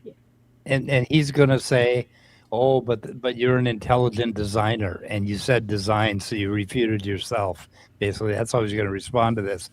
But what this guy is actually saying is that evolution is a tinkerer, the same way that we tinker with designs. We tinker until we get it right, sort of thing. That's how I build a coffee table. It never works out, but I just anyway, wanted you to got say, if you talk about shallow versus deep, which this guy really hung up on, how are you deep if all your solution to everything is to just slap a bumper sticker that says God did it? yeah. And call it a successful worldview or whatever. Yeah, you could say Alpha Centauri did it and wouldn't make any difference. Yeah, true. At least we can see Alpha Centauri. Yeah, they got tired of being a doomed dual sun system and decided to create us so that they'd have a place to invade whenever their civilization collapsed. That's my theory. Anyway. So I hail Bigfoot. Tons of Maya says who had quantum on their bingo card. Not me. I can tell you that as an anti-intellectual that this guy is. But if you started with a bunch of Legos, like a big box of Legos, and you started building something, you didn't know what you were going to build, and you just kept kind of going to the next logical little place and adding another block here and there, whatever you came out with at the end, that's how evolution works. It does a lot of tinkering with a lot of little parts. And there are constraints, once you build a certain structure in your Lego block, you can't go all the way back, and you could tear it down and build again, but evolution doesn't do that. It just keeps going. Yeah, but Mike, I mean, how can you get a jumbo jet out of a junkyard and a tornado? How can you build a jumbo jet with Legos? I don't know. It's well, you go to somebody like Brian Cox, who says there's no reason that these on a quantum level that these things can't form. And but actually, your mind gets blown, and you come back and you discuss it on a panel, and you say, "Wow, my mind has been blown." Then on a quantum level, you can have a tornado go through a junkyard and a 747 come out. There's no reason that it cannot happen. But evolution went through a really big junkyard, the junkyard of Earth, and built 747s. I mean, evolution did that. Yep. We have 747s. We build them. It's from evolution. Whenever they give odds, it's a 1 in a bazillion chance. Well, you're still giving it a 1 chance, right? It could still possibly happen on a philosophical level. I mean, obviously it doesn't really happen, but it could happen. There's nothing preventing it from happening. Yeah, and if you use a metaphorical definition of the word junkyard and just say that's Earth, and you use a metaphorical definition of tornado and just say that's us, that's evolution. Then it's easy to understand. Well, or evolution even, because we are a product of evolution. Then it's easy to understand how you can get a tornado in a junkyard to produce a 747. There you go. We did it. Naturally follows. You want to be skeptical theists. Okay, I had to take care of my dog, so I don't know if anybody mentioned this, but John from Stated Clearly, I can't remember John's last name. His most recent thing on the evolution of flagellum, he included his famous protein self-assembly examples by using magnetic pieces in different shapes, and he basically put them all randomly in a bucket along with Legos, actually, and just shook them. Yeah. Show how just using the the forces, the electric forces between molecules, how things like proteins can self-assemble, amino acids and proteins and everything like that. So that's something very interesting to look up, and as well as to watch that whole series on the evolution of the flagellum, which of course creationists say is an example of what is it called? I'm getting a brain freeze here. It's made that way, right? That they leave out all the stages of the flagellum and everything. That what are you looking for? Like a little motor or something. Yeah, you can't evolve certain things because they have. Come on, guys, help me out. What's the word? Irreducible complexity. Irreducible complexity. Thank you. Right. Sorry, I need to go. I guess check myself into that old folks' home. Yeah, we're all there. I've been doing that a lot lately. Like not finding words or that I'm just I should be able to figure out. It's like Google. Anyway, but a click away. So another fallacy is that these proteins fold up to be just a certain way, and they have to be these really well-designed machines. I've been studying something called intrinsically disordered proteins that do not fold at all. They're intrinsically disordered, and these have a great deal to do with evolution and with the origins of multicellularity and a number of other things. And so that kind of blows their whole little motor designs and little, like machine designs all to hell, because life doesn't always just use that. It uses intrinsically disordered proteins. All something like 30 or 40% of them are intrinsically disordered proteins. They're not little machines that do things. They're something else. They're biochemistry. Anyway. There you go. Snataway. So we checking out any more of this, or are we thoroughly counted out his fallacies? We gotta read Fred's joke out. Sanatoa, Saturday night at the Old Atheists. Oh, God damn it! Yeah. I'm gonna throw him out. I like it, Fred. I like it. Throw him out. I've been feeling old lady. Yeah. I think we've hit the 3-hour mark, mate, and I think that's Yeah, I enough could for leave. us old It's timers. 8 o'clock. Yeah. So I think and this guy really hasn't had anything which isn't. I mean, every single argument he's put forward, every single sentence he's put forward, virtually is just fallacy after fallacy after fallacy, and he clearly can't engage with good arguments that some atheists have. Yeah, I would agree with you. I think he's grifting. Like halfway through, he's got a sponsored channel, so that's not a good sign.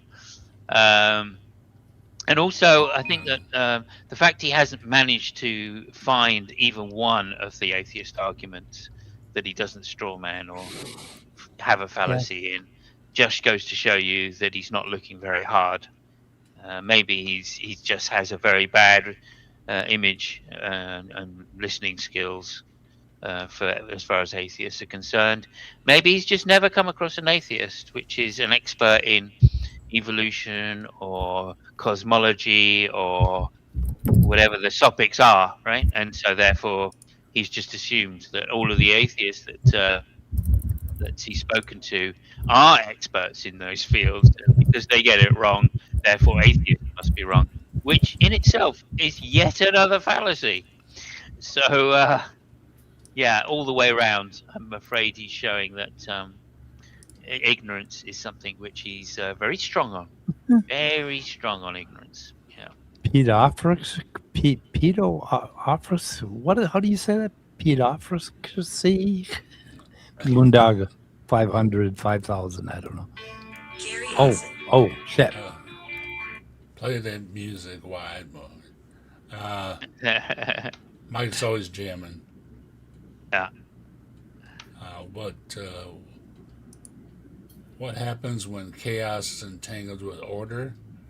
McDonald's brings back the McRib. There we go. Oh, wow. There shall be a sign. It is. Got a visitor, guys, so I gotta run. I gotta go. Yeah. Try not to do that too much, Mike. Try not to run too much, dude. It's not good for you. Oh, yeah. I'll try not to. It wears me out. Okay. We're going to call a night on this guy. Have a good one, Good night, Mike. guys. Thank you, Mike. Bye. Okay, I mean, interesting. It was interesting not to just get preached at as well. He literally was just interested in making arguments which were easily debunkable. Unfortunately, arguments which weren't complete or at least sound. Many of them were invalid. I'm just going to say that straight out. It's not the first time hearing him. I mean... Oh, isn't it? It's the first time he for me. acts like, atheists haven't heard a lot of these arguments already.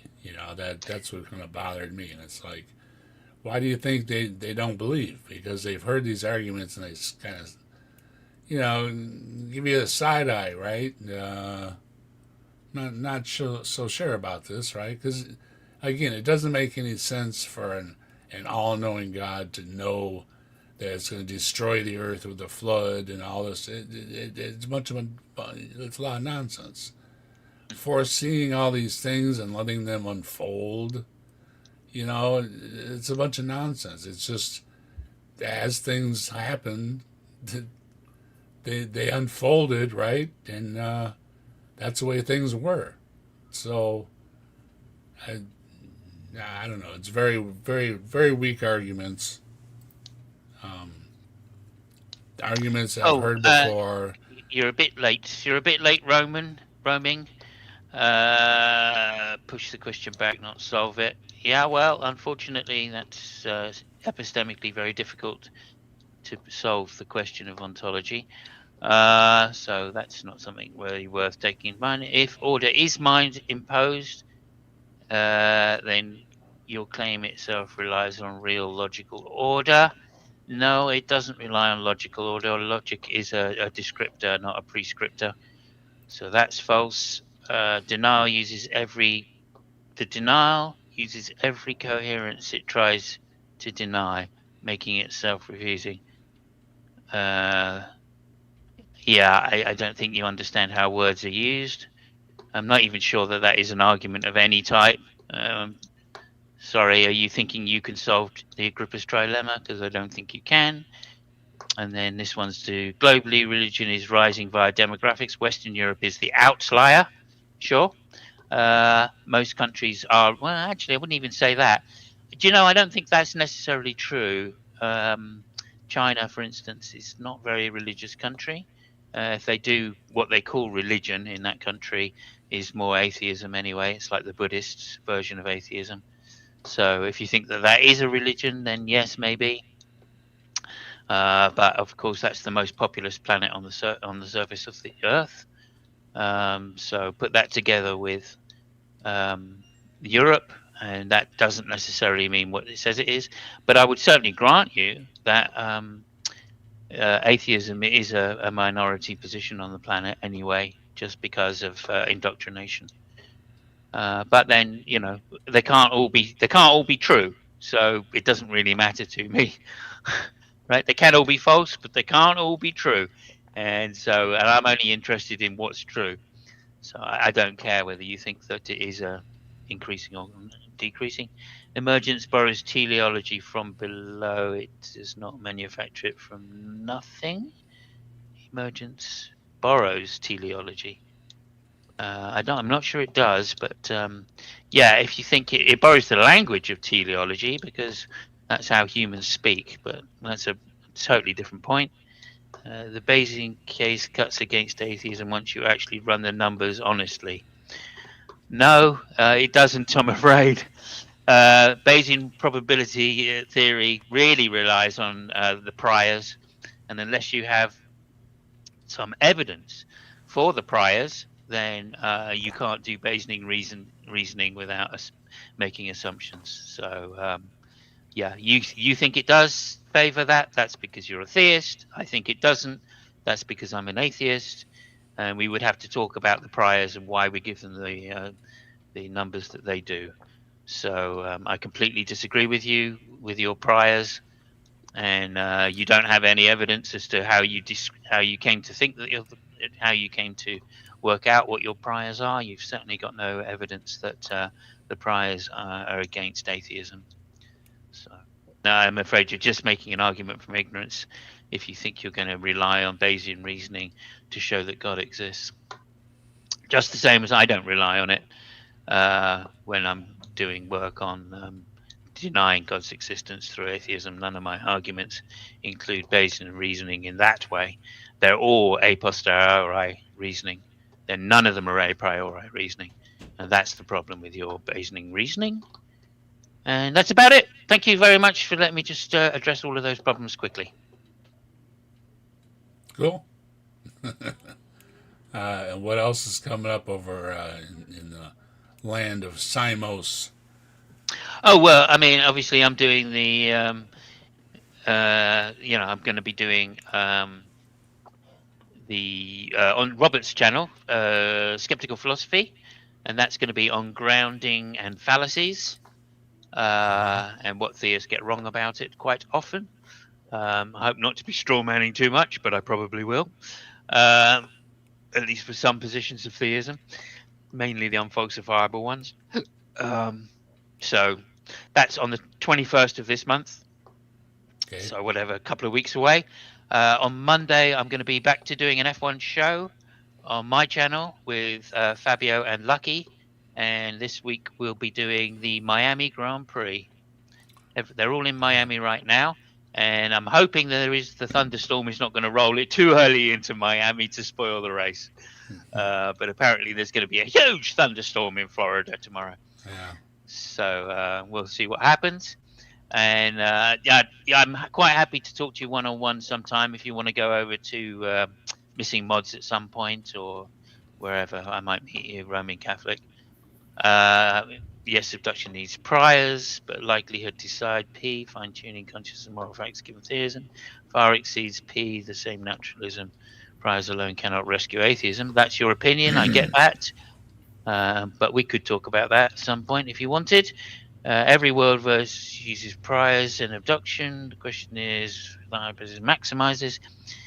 Yeah, no, it's not just about maximizing the priors. It's also about showing what's likely to explain, what's more likely to explain what's. And so, if you have if your worldview has explanations which are false, then that would work against your priors, and that's quite often not taken into account. Yeah. Anyway, there you go. Anyway, we can talk about that another time, Roaming. I would appreciate the argument. So I know that you're a smart guy. I think I've seen you talking before, or maybe we've spoken before. I don't know. So it's not that I'm against your position necessarily, or a priori. I just don't think it is necessarily the most coherent use. Yeah, we start at 4 p.m. 4 p.m. Central, 5 p.m. Eastern Standard Time. Roaming. Why don't you come in a little sooner? Yeah, Robert Scott will always. He's a true Scotsman, as you can see. He could definitely put you right on some of these things in chat. But you obviously you need a lot of time to talk about the stuff you're talking about. That's why I'd like to have a chat with you personally, one-on-one. That would be amazing. If you want to set up a debate on these things, I'd be perfectly happy to do that as well. So yeah, there you go. I can't remember what channel I've seen you in. I think it's a Discord channel, but I can't remember. So you can get a hold of Simos in the description too, and yeah, everybody's in the description below. Make sure you check that out, and hit the like button below, and all them good things. Yeah, I do hang about in politics and religion, Catholic Exposed, if that's one of the places you hang out. Watch out for Simos out there on other channels as well, and so is Mike and Scott. They participate on other channels too, and with the I go where anybody will put up with my crap. Yeah, weren't you over there with the skeptical something and show, skeptical atheist show or something? Yeah, I was on skeptical Robert's panels last week. So watch for those guys over there too, and as always, we've got the best description because I listed everybody, so there's no excuse not to find anybody. Don't forget. Simos is getting close to 500. Oh, yeah. Yeah, that's another thing you could do, Catholic. Just sub to my channel, and when you come in, you can leave a comment on one of my videos, and I could leave some contact details, and I'll get in contact with you. If you want. I don't have to debate. If you don't want to debate, that's fine as well. Yeah. You can just debate in chats. Simos has a good channel. Make sure you're subscribed, and let's put him over the top. And Mike tells me that you guys up around 900 almost, right? So we got to push. I mean, Mike should be over 1,000. I mean, he's got a lot of great videos, and if anybody deserves it, Mike and Scott do. Scott's been there with Mike through thick and thin for over the years, so help them out. Moondog dropping $1. Thank you, Moondog. Moondog, we get. Thank you, Moondog. Yeah, Moondog loves toast like we do. We love toast. We love toast.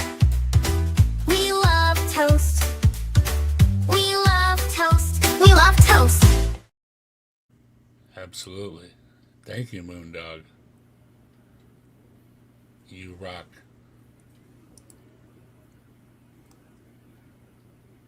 Okay, so thank you very much for having me on, Dave. Really appreciate it. So you're going to do that. As always. Scott's going to be doing that, and you know where these guys will be. Yeah. Monday, 9 o'clock. Monday, 9 o'clock UK time. Yeah. The proper time, right? Okay. God's own time. And we're like what, 4 or 5 Eastern or something. What time? I don't know. 9 o'clock UK. So yeah, it's going to be about 5 Eastern. Yeah, in the afternoon. Yeah, something like that. Something like that. And we look forward to seeing you. If you want to come by and give us a like to help the algorithm, that would be really good. Even if you're not interested in the topic, which not many people are here. But as I say, we'll be reporting. we don't have a team or anything. It's pretty cool to check it out, though. I mean, Oh yeah, you do. You do have a buzzing team. around, You have two teams. You have two teams. Scott, could you mute yourself? You have two teams. Firstly, you have Haas, Gene Haas's team. I think he's American, and you also have Cadillac, who now have a Formula One team. So yeah, amazing. Cadillac have their own team. So yeah, there are two American teams, at least two American teams. I think there might be. I think also Andretti is thinking about trying to start a Formula One team as well, or at least buy one. So does you said the races are in Florida?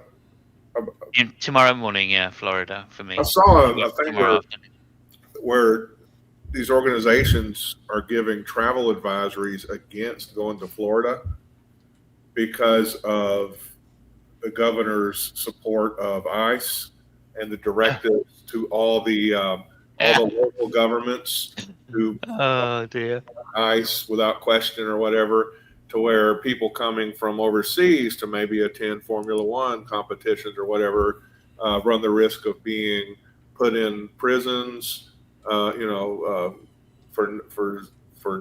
long periods of time for no reason other than they look foreign. Yeah, I mean, what a load of fucking shit, right? Do you know how much an F1 ticket costs, right? If someone's flying into the country, right, they're not paying for the cheapest fucking tickets, right? So you're talking thousands and thousands of dollars to attend, right? It's just nonsense, absolute nonsense that you get arrested under those conditions, right? Oh yeah, I'm just flying in for the Formula One. Oh well, then you could be an immigrant. Do I look like an immigrant? No, obviously not, because you can afford a Formula One ticket. Absolute nonsense, isn't it? Just goes to show you how terrible the media is these days. Oh my goodness, they'll say anything, right? And the politicians, they'll say anything. It doesn't matter. They'll lie through their teeth more than ever before. We'll hope for some decent weather and a good race for you. Yeah, well, hopefully, as I say, this predicted thunderstorm is going to roll in, and Formula One will race in the wet if it's not too bad.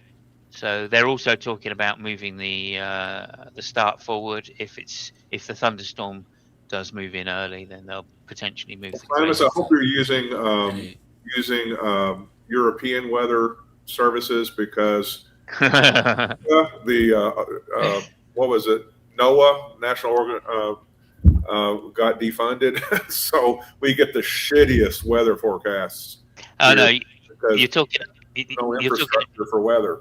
You're talking about 11 teams that have got the most sophisticated weather instruments on the face of the planet, right? They spend millions, just millions and millions on their weather forecasting. Can I call them? Can you give me a number to call them to get my forecast, so that I'll? I wish I could. But if you watch the live broadcast stream, they will show the actual maps and stuff.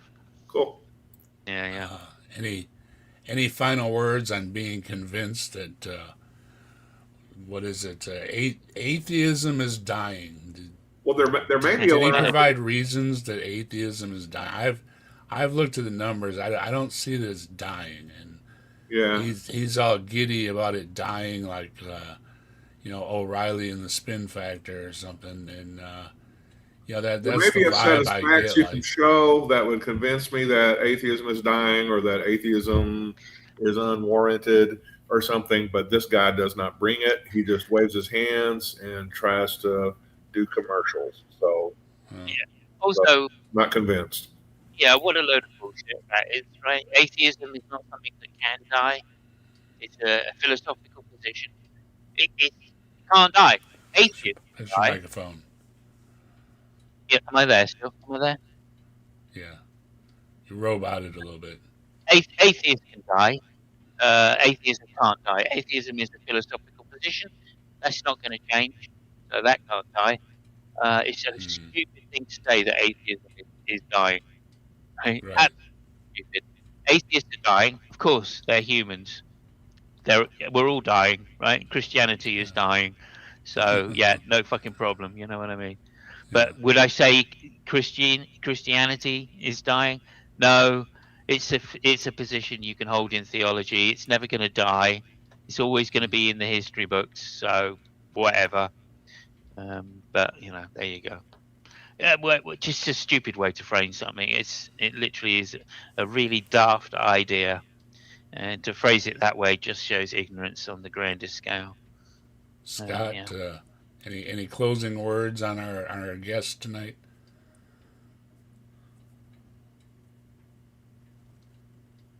Oh, he's muted. I asked you to mute Scott because you were typing. He's probably still typing. But there we go. The dog did something unspeakable, so I had to go take care of that. Oh, no. So I apologize. My last word is keep on reading, keep on thinking, because, well, this guy that we looked at didn't do much of that, so we have to do it for him. Despite the fact he had some books in the background. Okay. And with that, we will be here next Saturday at least. Watch for me to be here next Saturday. And I want to thank people like Tilting and Left-Handed Jedi and Chris Moore for giving Captive Desk memberships tonight, as well as Moondog donating super chats. Appreciate the support for the channel. Appreciate everybody dropping. There we go. Dropping the toast, dropping the emojis. I always like the emojis. Put a lot of work and heart and soul into the emojis. So please use the emojis when you can.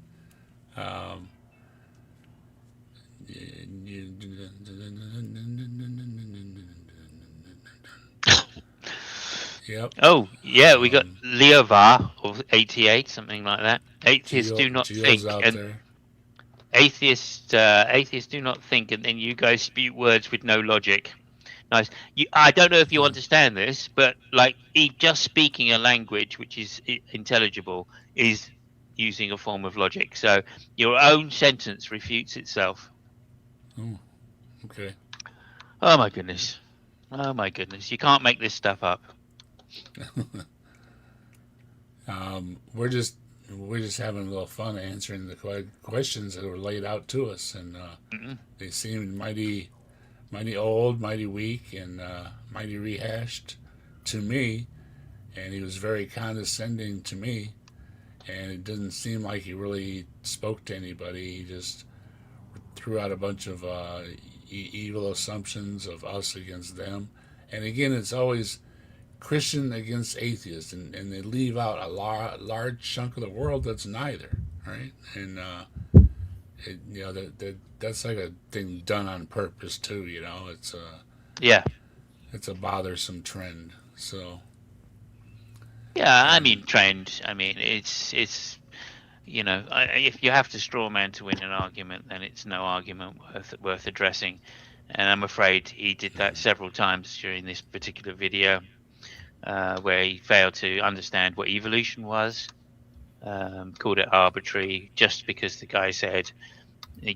one of his commenters wasn't very accurate about his own description of it. So, I think that's there you go. So that was exactly the point. I think honestly, if I were to say that. If I were to say that this stuff is all you would have to do, all he has to do is go and put some of these arguments into ChatGPT, say, do atheists think this? And he would get several answers about how they were refuted. Scott?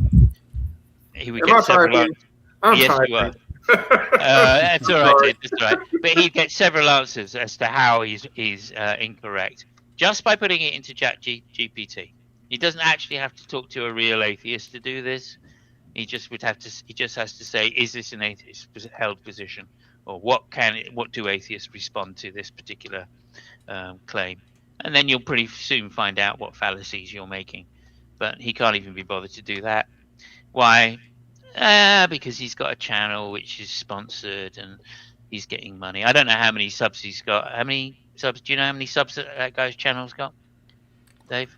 No, I don't have that channel up right now, so darn it. Probably too many. probably too many. But like, good luck to him. You know, I'm not like going to say that that's the reason why he's wrong. It certainly isn't the reason why he's wrong.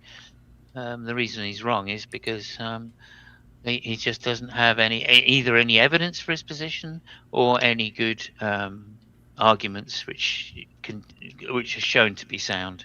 He's got 7.88 thousand subscribers. There you go. Well done to him. That's a lot more than I've got. So well done to him. Well, I mean, you know, you say Jesus and you sell stuff. He got thousands of subs. So it's lovely. Anyway. He's lovely. Yeah, and his positions happen to support the administration. So we got Fred Shupp. Yeah, we got Fred Shupp up there. That's pretty cool. The guy was talking about the toasters manifesting with the ketchup bottles, and Fred came up about that Fred has a mustache or something. I don't know. Anyway, that AI made this Fred ketchup bottle, and so there's a picture of it. Very nice. In case you're wondering, Fred should adopt it. I know that's a cool one. Yeah, I remember that from a previous one. Somebody said that ketchup was the sign of God, didn't they? Yeah, you can manifest. Manifest. Manifest. Okay. Yeah, everything's manifest now. You can manifest anything. You know. Scott. Oh man, I'm sorry. That's all right. Don't apologize. That's all right. You're fine. We're trying to decode what you're saying. Yeah, I'm trying to guess what you're doing just by listening to the typing. Oh, baby. Yeah. Hold on, $4.99 a minute. Okay, here's the credit card. Oh, baby. Okay. I need to go as well. So thank you so much, Dave. Thank you so much, Scott, and everybody in the chat. As always, next week. As always, I can sum it up for next week. As always, whatever your position in chat, you've made the stream interesting. Especially you Val. Atheists do not think, and then you guys spew words. That's a classic. I will remember that one. Thank you very much. Okay. Not thank you to Spooky. Oh my goodness, he's been putting me down all stream. No, I don't mean that. I love Spooky. Yeah, we like Spooky is the best. Best. Right. Here goes the outro, and we'll catch you here next week. And in between, you check out the other channels. Remember, they're all in the description. Subscribe to everybody. We want to put Simos over. We want to put Mike's channel up and over. And I want to say goodbye, everybody. I enjoyed it. And detractors, get here earlier. My gosh, where were you? You come into the last 20 minutes. 5 o'clock every Saturday, Eastern time. Get here sooner. Duck in here. Yeah, we're happy to chat. We've been here for over 3 hours. So, time for us to go. But we will be here next week, guaranteed. And like I said, watch for these guys in between. Okay? All right. Here goes with the outro. Say goodnight, everybody. Good night, everybody. Good night, everybody.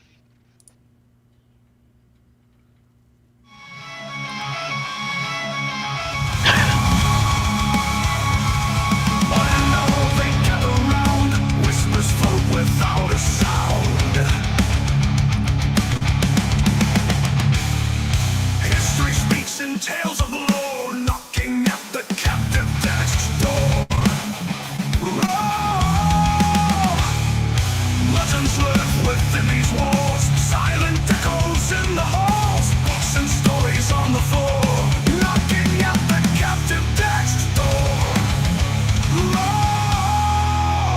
Captive desk, hold our dreams, where reality and no myth seems. In conversations quiet flow, the mysteries untold will know.